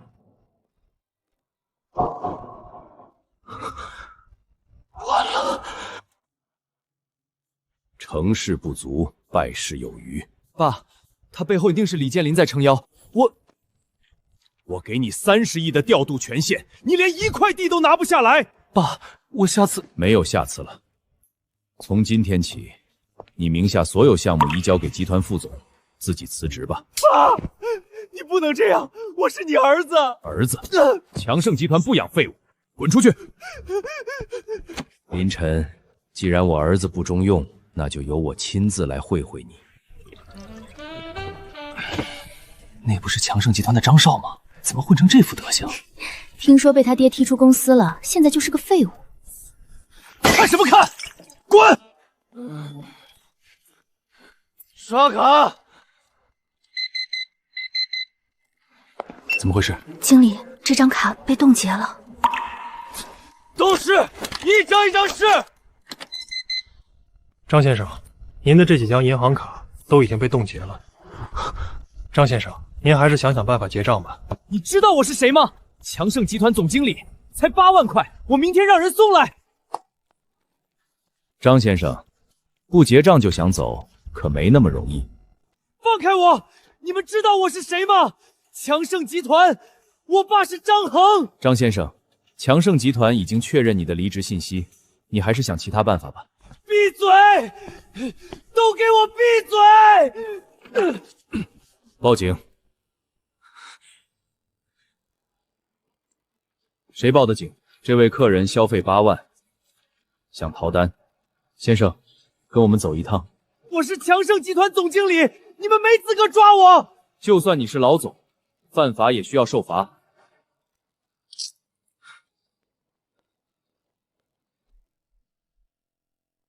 李董，张然被警察从酒吧带走的事已经传开了。意料之中，张恒这个人用人狠，气人更狠，连亲儿子都不留情面。张恒公开和自己儿子切割，强盛集团内部现在人心惶惶。强盛集团现在的现金流还能撑多久？张恒调了30亿给张然竞拍，虽然没成交，但保证金冻结了15天，加上他在北郊的2个楼盘同时开工，流动资金不多。通知采购部，从明天起，强盛集团旗下所有建材供应商，凡是跟我们有合作的，全部终止与强盛的供货协议，违约金一达来出。李董，张恒不是好惹的人，他要是反扑，他反扑什么？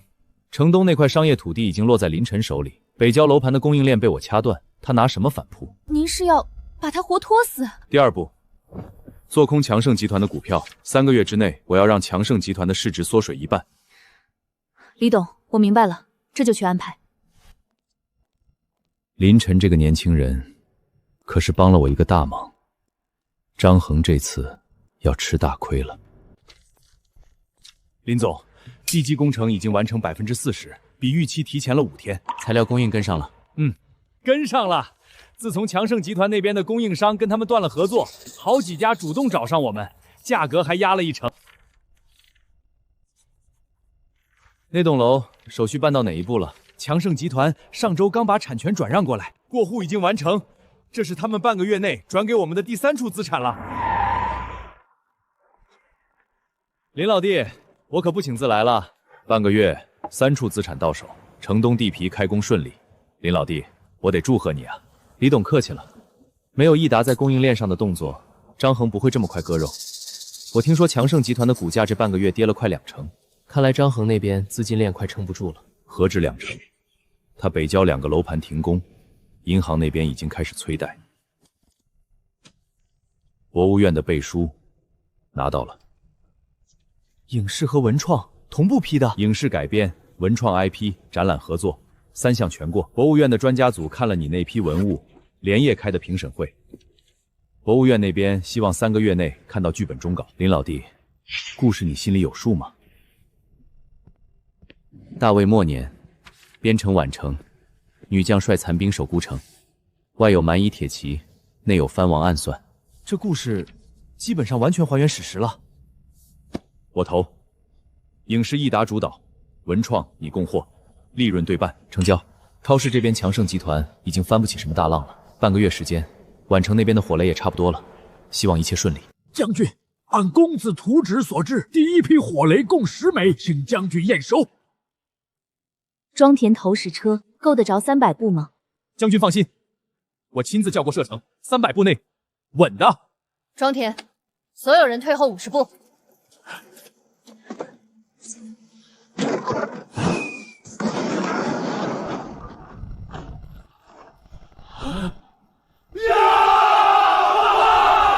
比那烟花还猛10倍！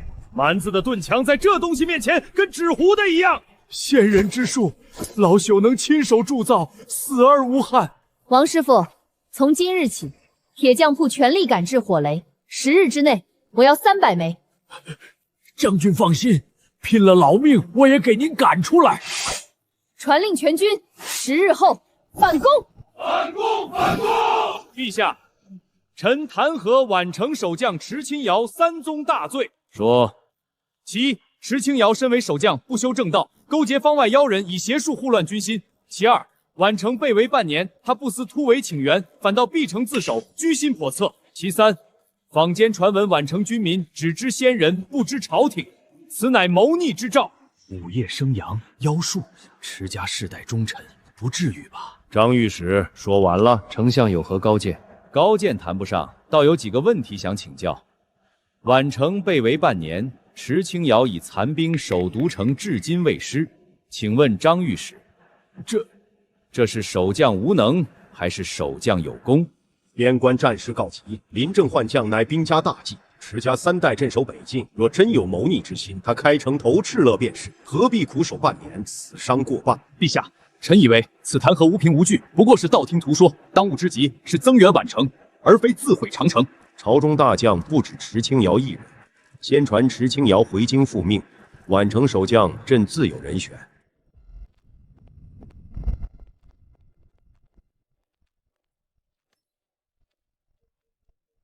公子，火雷已试验成功，威力如何？300步外的木栅靶墙，一枚火雷下去，炸的渣都不剩。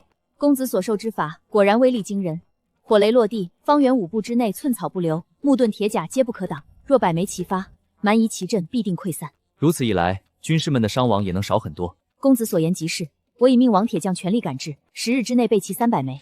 届时，青瑶将率军反攻，一举击溃城外蛮夷。10日，时间够吗？够了。这半年来，蛮夷久攻不下，士气早已低落。加之赵王私兵溃败的消息传出，宛城士气正高，此时反攻正是最佳时机。公子放心，有夜视仪照路，火雷开道，弟兄们个个摩拳擦掌，就等着那一天了。那我就不多说了，这是防风打火机，引火不怕风不怕雨。好东西，以后再也不担心风大点不着火了。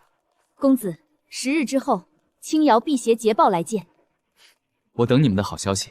公子放心，有火雷在手，那群蛮子插翅难逃。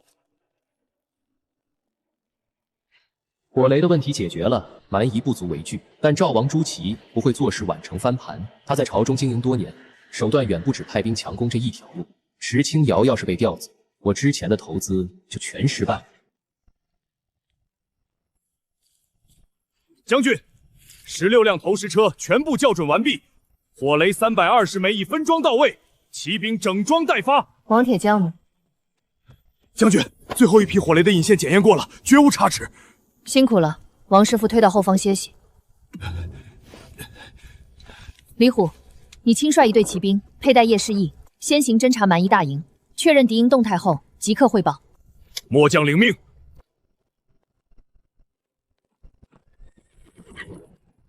老三，你往东边绕，看他们马厩那边有没有动静。是。营中篝火大半已熄，哨兵悉数松散，看来这帮蛮子围城半年，早就没了防备。李将军，营中未见调兵迹象，一切如常。好，撤。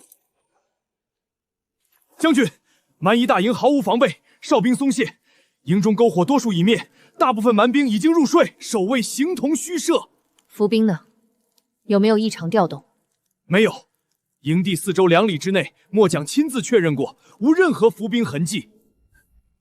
将士们，半年来，蛮夷铁骑踏我疆土，杀我百姓，围我孤城，我等忍辱半载，死守至今，为的就是今夜。今夜，先人所赐火雷在手，蛮夷酣睡之际，便是他们的死期，随我反攻蛮夷。将军，全都准备好了，就等您一声令下。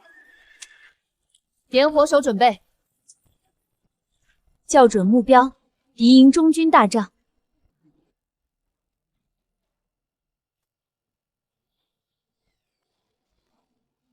疑兵已成，放火雷。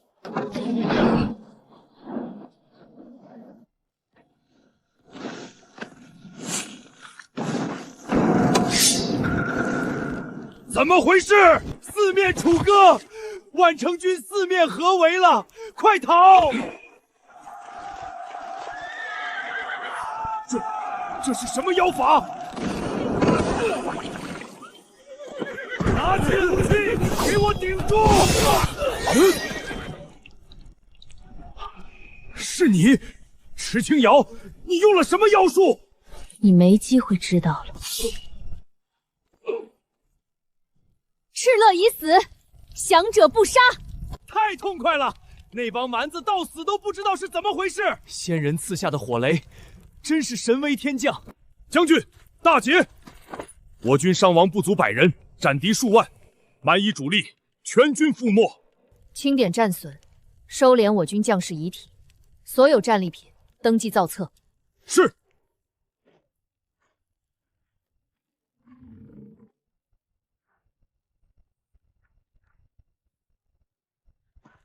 将军，这是赵王通敌的铁证。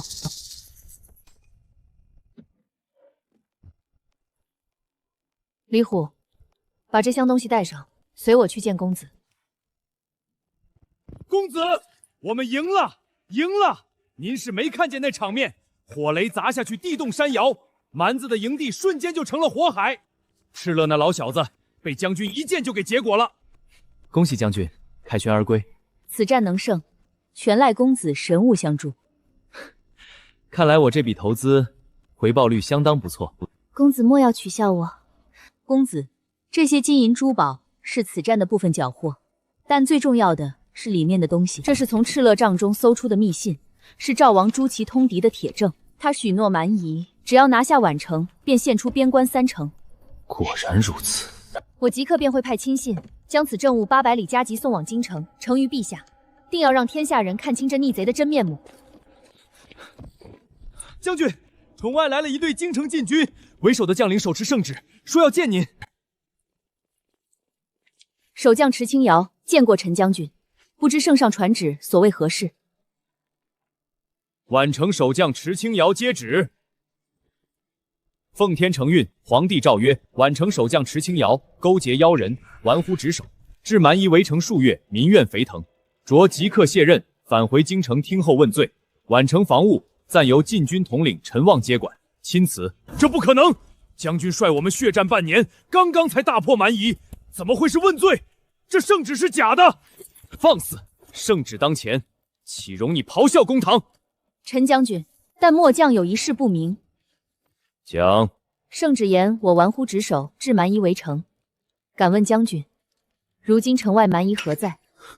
就在1个时辰前，我已率宛城将士夜袭蛮夷大营，斩敌酋赤勒，歼敌数万。如今的宛城已大捷，城中百废待兴，边防亟待重整。此时换将，恐生大变。你说你已大破蛮夷，可有证据？证据就在城外，蛮夷大营的焦土与数万尸首，便是最好的证据。请将军随我一看便知。好，本将就亲自去看看。若你所言属实，此事必有蹊跷。神威，真是神威天降！京中御史弹劾你用妖术，我本不信。今日一见，池将军，是我错怪你了。此等不世之功，若背无为罪责，乃我大魏之不幸。将军，这背后肯定是赵王那奸贼在搞鬼。圣旨不可违，但真相更不能被掩盖。我即刻派我的副将携带我的亲笔信和战报，800里加急回京，将宛城大捷的真相呈报陛下。在你回宫之前，定要为你证明。多谢陈将军深明大义。李虎，你带上那箱证物，即刻出发，绕开所有驿站官道，务必亲手交到京城丞相李忠大人手上。末将誓死完成任务。池将军放心，在你离城之前，宛州防务我只监不管，这泼天的功劳谁也抢不走。公子，将军命我将这箱证据送往京城，我这就出发。等等，公子，可是有何不妥？京城路远，人心险恶，赵王党羽众多，倘若这箱证物在半路被劫，我们所有的努力都将白费。公子，这是何物？此物能将信件上的字迹分毫不差地拓印下来，我需要留个备份。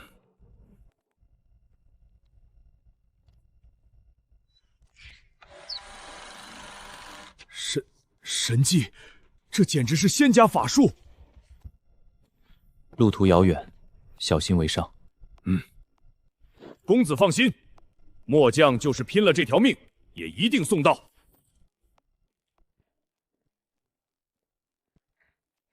公子深谋远虑，青瑶佩服。有备无患而已。将军，如今蛮夷已退，但宛城百废待兴，眼下最缺的是什么？粮食。大战之后，府库早已空虚，将士们尚可忍饥，可满城百姓，我出粮，你出人。公子此话何意？我需要建一些工坊生产货物，需要大量人手。我以粮食作为工钱，雇佣宛城的百姓来做工，你觉得如何？公子，若真如此，不仅能解宛城燃眉之急，百姓还能自食其力。如此，百姓有粮，我有货物，一举两得。公子大恩，宛城3万军民永世不忘。张董，益达集团刚刚宣布全面收购了我们最大的3家供应商，我们北郊的项目彻底停工了。股价呢？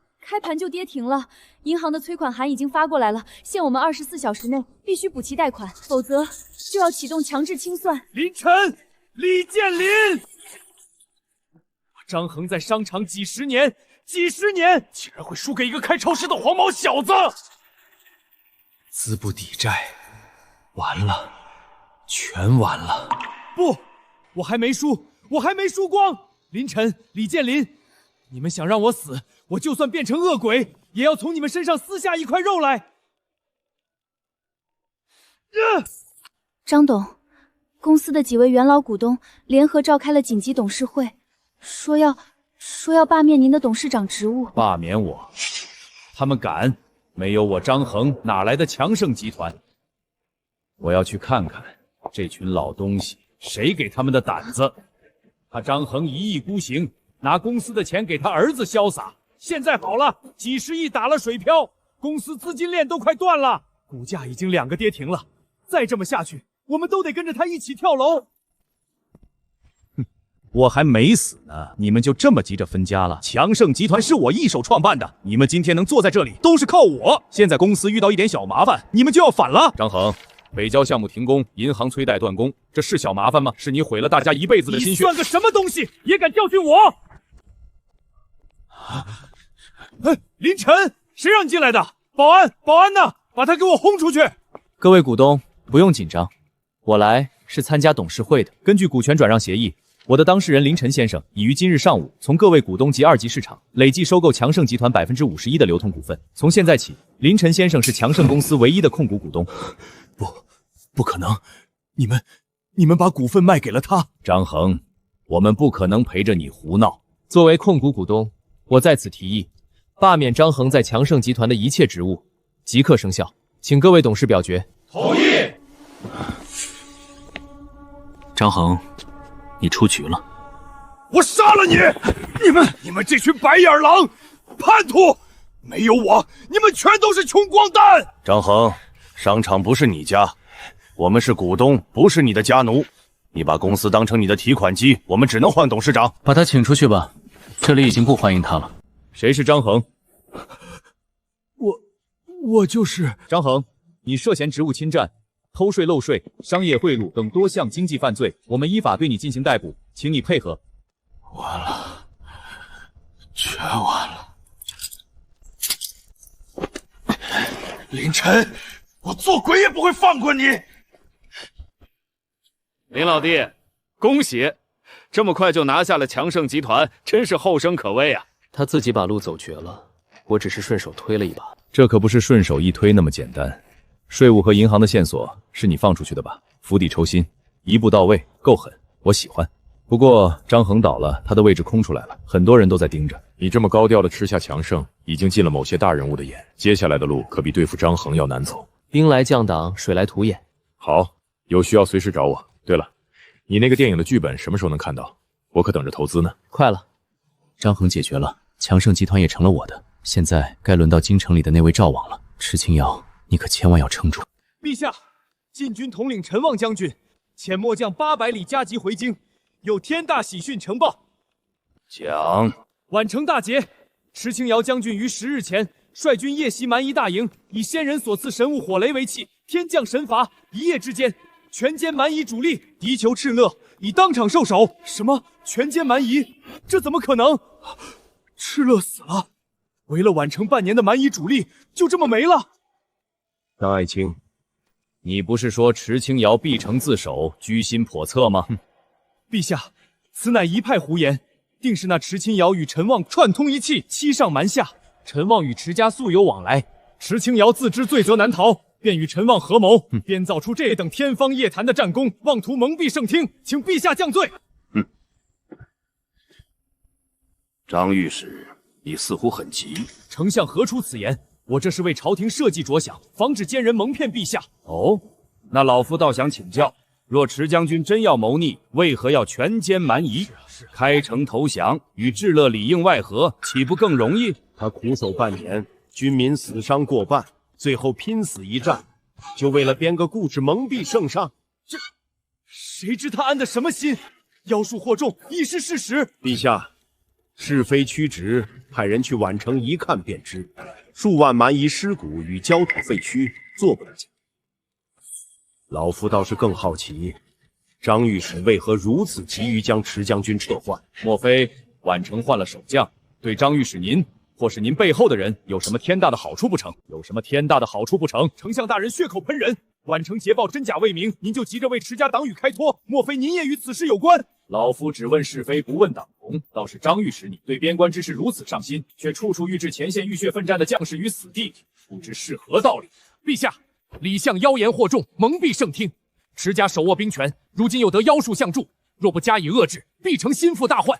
臣恳请陛下立刻将池清瑶押解回京，严查其与陈旺合谋欺君之罪。报宛城800里加急信使，有天大要事求见。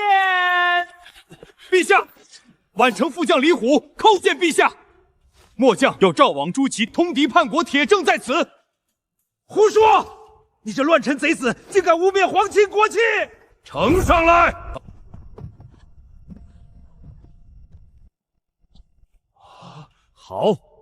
好一个朕的好皇帝！张爱卿，你不是要证据吗？自己看。念。敕勒大汗亲启，若大汗助我登临大宝，事成之后，除边关3城外，云燕16城亦将拱手相让。陛下息怒。来人，即刻查封赵王府，逆贼朱祁，给朕拿下，押入天牢。御史张震身为赵王党羽，颠倒黑白，构陷忠良，同罪并处，给朕拖下去。完了，全完了！陛下圣明，公子、将军，末将幸不辱命。李虎，末将在。你千里奔袭，护送铁证，忠勇可嘉，朕要重赏。你想要什么？陛下，末将别无所求，只求陛下为我家将军正名，为宛城数万军民正名。陛下，池将军以残兵守都城，外抗强敌，内防奸佞，更以不世之功扬我大魏国威。池清瑶忠贞体国，智勇无双，擢升为镇北将军，封冠军侯，赏黄金1万两，锦缎1000匹。副将李虎护政有功，擢升为游击将军，赏黄金1000两。谢陛下，谢陛下天恩浩荡。李虎，你辛苦了，先下去休息吧。末将告退。圣旨到，宛城大捷，沉冤得雪。奉天承运，皇帝诏曰：赵王朱祁通敌叛国，已押入天牢。宛城守将池清瑶忠贞体国，智勇无双，擢升镇北将军，封冠军侯。冠军侯，冠军侯！苍天有眼，将军千岁！池家满门清白，宛城3万生灵，皆赖公子再造。池将军，不，冠军侯，末将在此恭贺。有将军在，北境无忧。公子，城东这片废弃军营，占地1000亩，四周皆有高墙，最适合做攻防。好，明日贴出告示，以粮代赈，招募城中青壮与妇孺。公子，这工坊到底要造什么神物？还要招募妇孺？造木雕、瓷器和丝制品。造这些作甚？如今大敌虽退，但边关空虚，不该先造兵器甲胄吗？陈将军，兵器固然重要，但百姓要吃饭。公子此举是为宛城3万军民续命。陈将军，这些物件在你们这里寻常，但在我那边能换来成百上千车的粮食与金刚。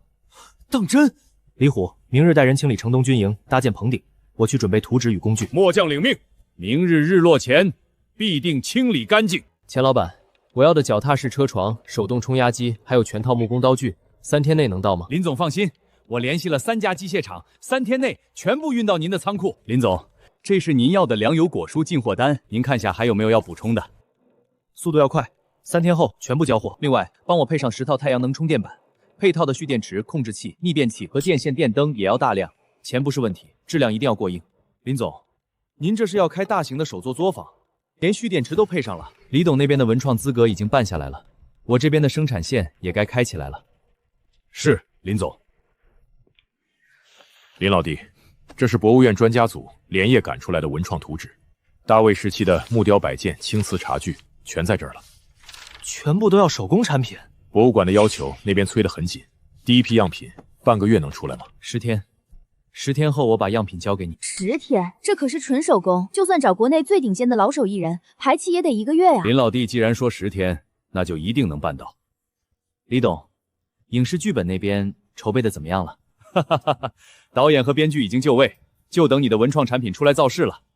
只要样品过关，资金马上进场。一言为定。10天，先把样品做出来，后面的量再慢慢扩。宛城那边的产能不能一口吃成胖子。公子，这些铁器虽然神速，但宛城青壮有限，若全去攻防，城防怎么办？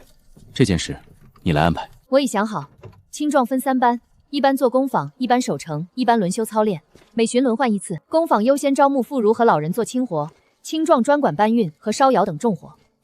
不愧是冠军后。李虎，按我说的分班，即刻执行。末将遵命。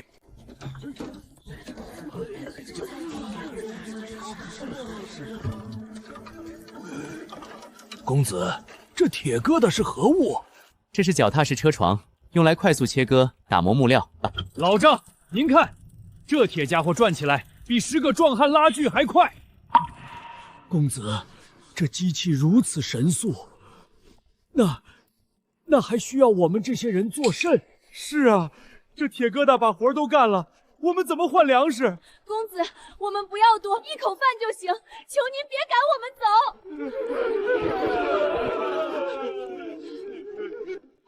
公子，宛城3万人，若无功可做，这以粮代赈。都起来！这机器只负责将粗木断开去皮，但我真正要的是木雕瓷器丝织。公子的意思是？我要的是你们手上的功夫。机器做不出大魏的风骨，只有纯手工才能换来粮食。这机器只是给你们打下手的。这1000亩工房需雕工、窑工、绣娘等，首批便可容纳2000人，每人每日3斗精粮，干得好的还有肉。3斗，还能吃肉？有救了！我们全家有救了！谢公子大恩，谢将军。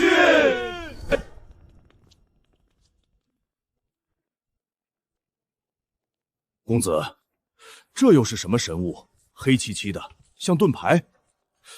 旁边那些方箱子又是啥？这叫太阳能板。旁边那些方箱子是蓄电池、控制器和逆变器，是一整套设备。太阳能。工坊要赶工，必须日夜不停，火把容易失火，影响产量。太阳能板白天发电，电存在这些电池里，经过控制器和逆变器，晚上再供灯使用。没有这套完整的设备，光有板子也存不住电。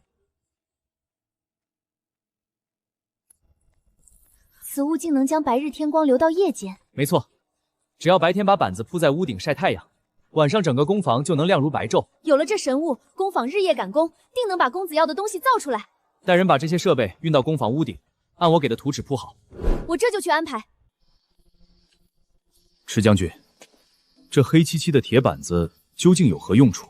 本将活了30载，从未听过谁人能留存天光。陈将军，公子乃仙人子弟，他的手段岂是你我凡人能看透的？好，我便亲眼看看公子的仙术。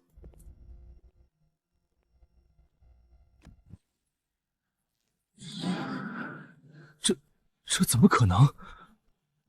没有火，竟比烈日还要刺眼。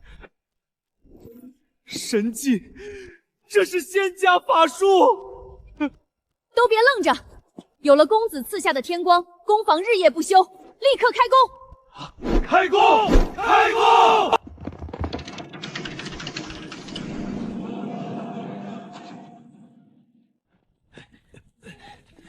停下！你们现在的法子太慢，此土从城外运来，来回一趟就是半天，时间全浪费在路上。将军，那怎么办？我昨晚重新规划了工坊布局，从今日起，工坊分4个区，原料从北门进，成品从南门出，烧窑移到工坊东侧，距离城外更近。将军，您这是把行军布阵的法子用攻防上了。打仗讲究粮道通畅，做工坊也是一样，物资流转得快，产量才能上去。道理啊。另外，从今日起实行流水分工，每道工序专人负责，每人只做一道工序，做到熟极而流。将军此法妙啊！每人只做一道，不用样样精通，上手快，出错少，出活多。最后，每批成品须经查验，有一丝瑕疵打回重做。公子说过，质量就是命脉。末将领命，即刻照办。公子，过来看。这是什么？公子，我仔细研究过，边关3城，宛城、雁门、朔方互为犄角，各有特产。宛城有工坊文创换粮，雁门有马场产战马，朔方有铁矿产金刚。若3城互通贸易，不依赖朝廷拨款，边关也能自给自足。你想从其他2城交易战马、铁矿？公子给宛城带来了活路，但我不能只想着宛城1城。边关3城唇亡齿寒，宛城富了，雁门和朔方还穷着，迟早出事。这是我那边的贸易计划书，你看看，和你想的能不能对上？公子的意思是正式合作？你守边关3城的安稳和产能，我负责2界的物资通道和销售。一言为定。公子，第一批木雕与青瓷样品已全部完工，比我预期的还要快。我已亲自核对过图纸，分毫不差，质检全部通过。公子，你是没看见，将军把工坊分成4个区，流水线一道接一道，那些老手艺人手脚麻利的跟飞一样。这是给你的。给我的。恭喜你封侯拜将，这发簪就当是贺礼。这太贵重了，青瑶受之有愧。别动。多谢公子。很适合你。这雕工和釉色简直就是艺术品。李建林那边稳了。李虎，明日继续赶工，粮食我会按时送过去。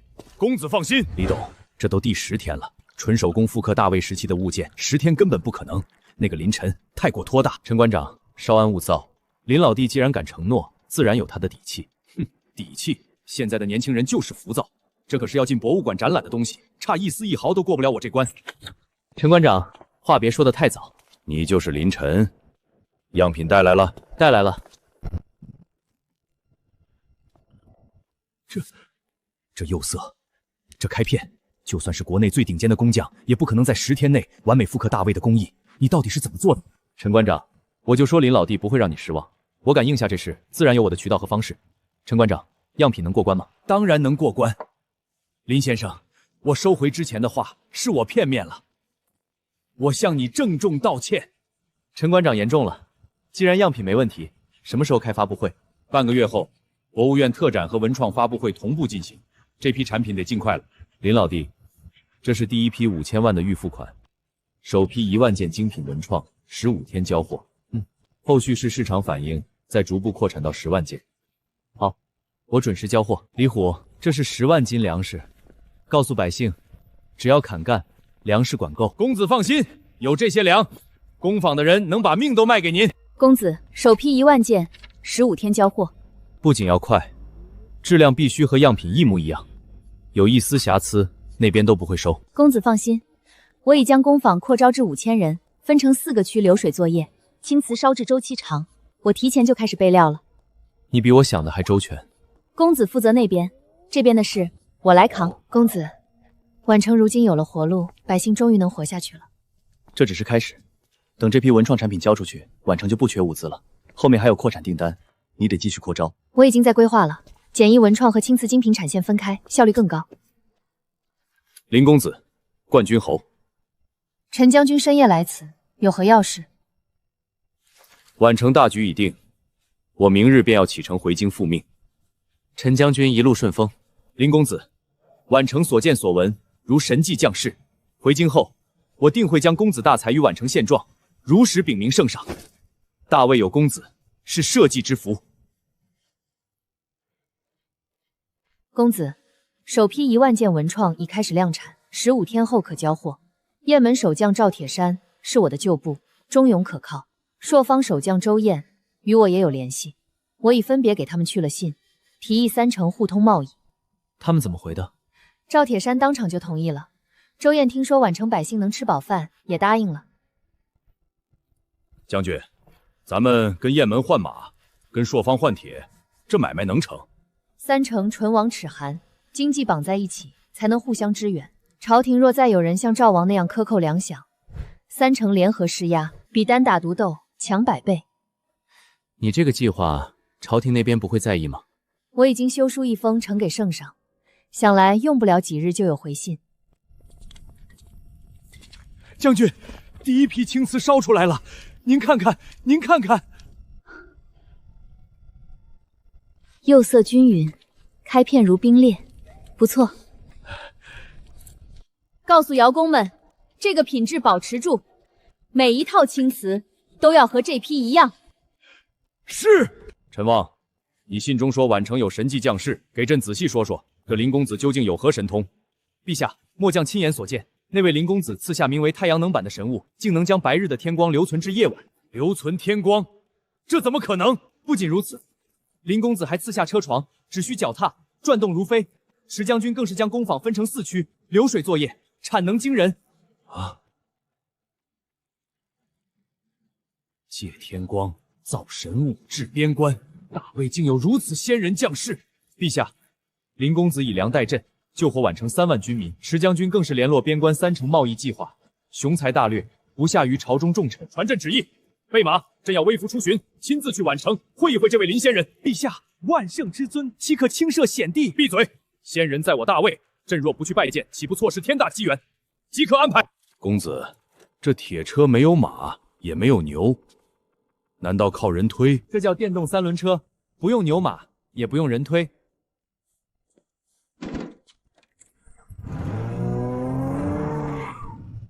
动了，自己动了。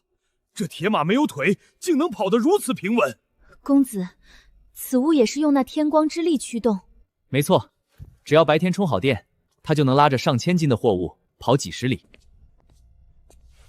不过，50辆车不是光会开就行，要在工坊旁边搭了太阳能充电棚，配了足够的备用电池和维修图册。电池没电了就充电或者换备用电池。公子想得周到，我会安排专人负责充电和维修。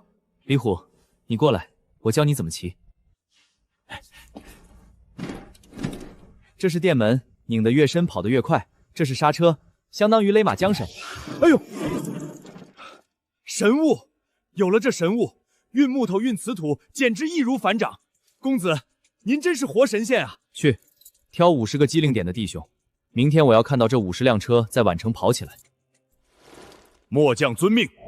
越靠近宛城，这路上的流民反而越少。陈望，这都是那位林公子的手笔。回老爷，正是。林公子在宛城开设工坊，只要肯出力，皆可换取粮食。如今宛城百姓安居乐业，甚至有不少外地流民慕名而来。是大国若烹小鲜，他一个仙人竟也懂治世之道，如此人才，当真是我大魏幸事。好一个宛城，竟比京城还要生机勃勃。那是何物？无牛无马，竟能负重1000斤，自行奔走。老爷，末将离开时，宛城还没这东西，这必定又是林公子的仙法。仙法，真正的仙法！快，立刻带朕去见林公子。是，老爷。那高高竖起的木杆顶着个黑板子，又是何物？那是太阳能路灯，白天晒太阳，晚上亮如白昼。竟成了没见过世面的乡巴佬。走，立刻去城主府。臣池清瑶叩见陛下，不知陛下微服驾临，有失远迎。平身。宛城之变，朕一路走来，大开眼界。池清瑶，你立下不世之功。臣不敢贪功，一切皆是林公子恩赐。林公子现在何处？朕要立刻见他。陛下，公子行踪不定，通常只在夜间降临，赐下物资。好，朕便等到天黑。今夜，朕要亲自拜会这位仙人。这是仙宫宝库，如此多奇珍异宝，琉璃做墙，白昼如光，朕竟一样都不认得。林公子，这位便是在下魏渊，久仰林公子大名，公子救我大魏子民，受我一拜。客气了，你是大魏的皇帝，不必居礼。公子竟一眼看穿朕的身份，果真是真仙下凡。公子大才留在边关太过可惜，朕想请公子入朝为相，执掌大魏天下。此外，宛城的神物工坊理应迁往京城，惠及天下。我没兴趣当官，迁往京城也不行。为何？我在宛城投资这么多，现在搬走，岂不是白费功夫？公子，若神物只能留在宛城，那宛城的一切是否也该归朝廷调度？陛下，恕臣直言，林公子不是大魏臣子，他留在这里是因为他选择了宛城。若朝廷强征，只怕适得其反。石清瑶，你是在威胁朕？臣不敢。公子来去自如，无人能阻。若因朝廷的一纸诏令逼走了公子，宛城3万百姓的活路就断了，边关3城的贸易也就散了。好一个冠军侯，好一个林公子。公子，是朕唐突了，朕想听听你到底想要什么？合作，细节我们坐下来谈。要我合作可以，但我有3个条件。公子请讲。第一，宛城军政由池清瑶自主决定，朝廷不得随意干涉。第二，朝廷不能强征工坊和物资，宛城的一切合作建立在自愿基础上。可。第三，所有物资先用于边关百姓，而非皇室享乐。宛城、雁门、朔方3城贸易计划，朝廷需予以承认和支持。公子不求钱财名望，不求官位权势，他要的是让边关百姓活下去。他真正在乎的是池清瑶和这座城。公子果然胸怀天下，朕全部应允。池清瑶，之前陷害你的赵王已被赐死，直接参与通敌者已伏法，家眷按罪责分别处置，不再株连。陛下圣明。朕赐你节制边关3州兵马之权，先斩后奏，皇权特许，宛城、雁门、朔方3城贸易，朕予以承认。臣定万死不辞。大魏有公子，千秋万代，臣望立刻传旨，宛城一切事务皆听林公子与池将军决断。遵旨。臣望你说的没错，这位林公子绝非凡人。陛下，林公子不仅有通天彻地之能，更难得的是他对大魏并无野心。他只是看不上朕这大魏的江山罢了。他真正在乎的是池清瑶和这座城。池将军忠肝义胆，得林公子青睐，是我大魏之福。传令下去，宛城一应军政，皇室绝不插手。谁敢在背后使绊子，朕诛他9族。遵旨。公子，青瑶不解。不解什么？公子身具仙法，想要什么唾手可得，为何要为了宛城向皇帝提那些条件？因为这不是我一个人的事。你守着这座城，我守着这扇门，我们都想让边关百姓不再挨饿，让宛城变成谁也夺不走的地方。公子，从今以后，公子让宛城富起来，我会让任何人都夺不走它。那就说定了。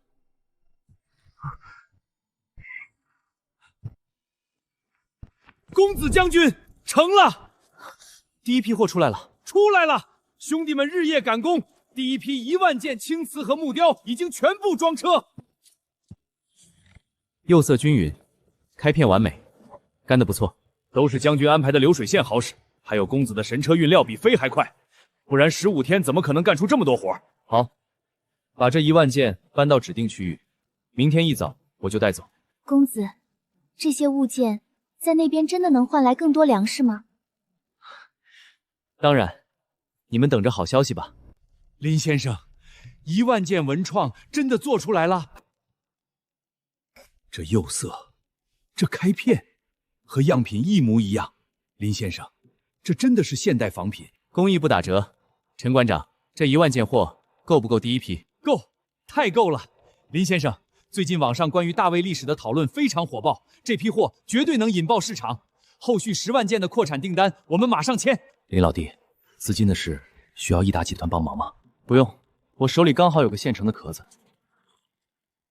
李董，强盛集团现在的财务状况理清了吗？强盛集团的不良资产已经全部剥离，但目前主营业务停滞，每天都在烧钱。那就让它赚起来，立刻对外宣布强盛集团全面转型，成立大魏文化贸易集团。你要把强盛集团整个搭进去，这可是100亿级别的盘子，用来卖文创。100亿算什么？品牌、设计、检测和销售资质全部办下来了。强盛集团只负责品牌、销售与仓储。林老弟，你想的比我还远。这样一来，货源资质检测全链路都合法了。有了完整的资质链，大魏的物资就能源源不断变成现代的资金，两界贸易终于能走上正轨了。池将军，公子，多谢将军和公子。救了我们全城人的性命啊！将军，公子吃。谢谢你，我们不饿，你快吃吧。这个给你。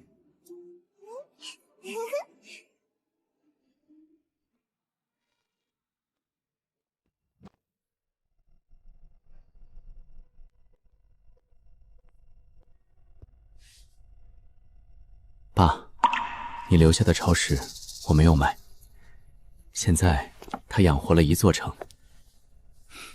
还给你儿子找了个媳妇儿。走，去看看我们的城。我要让宛城变成这世上最富的边城。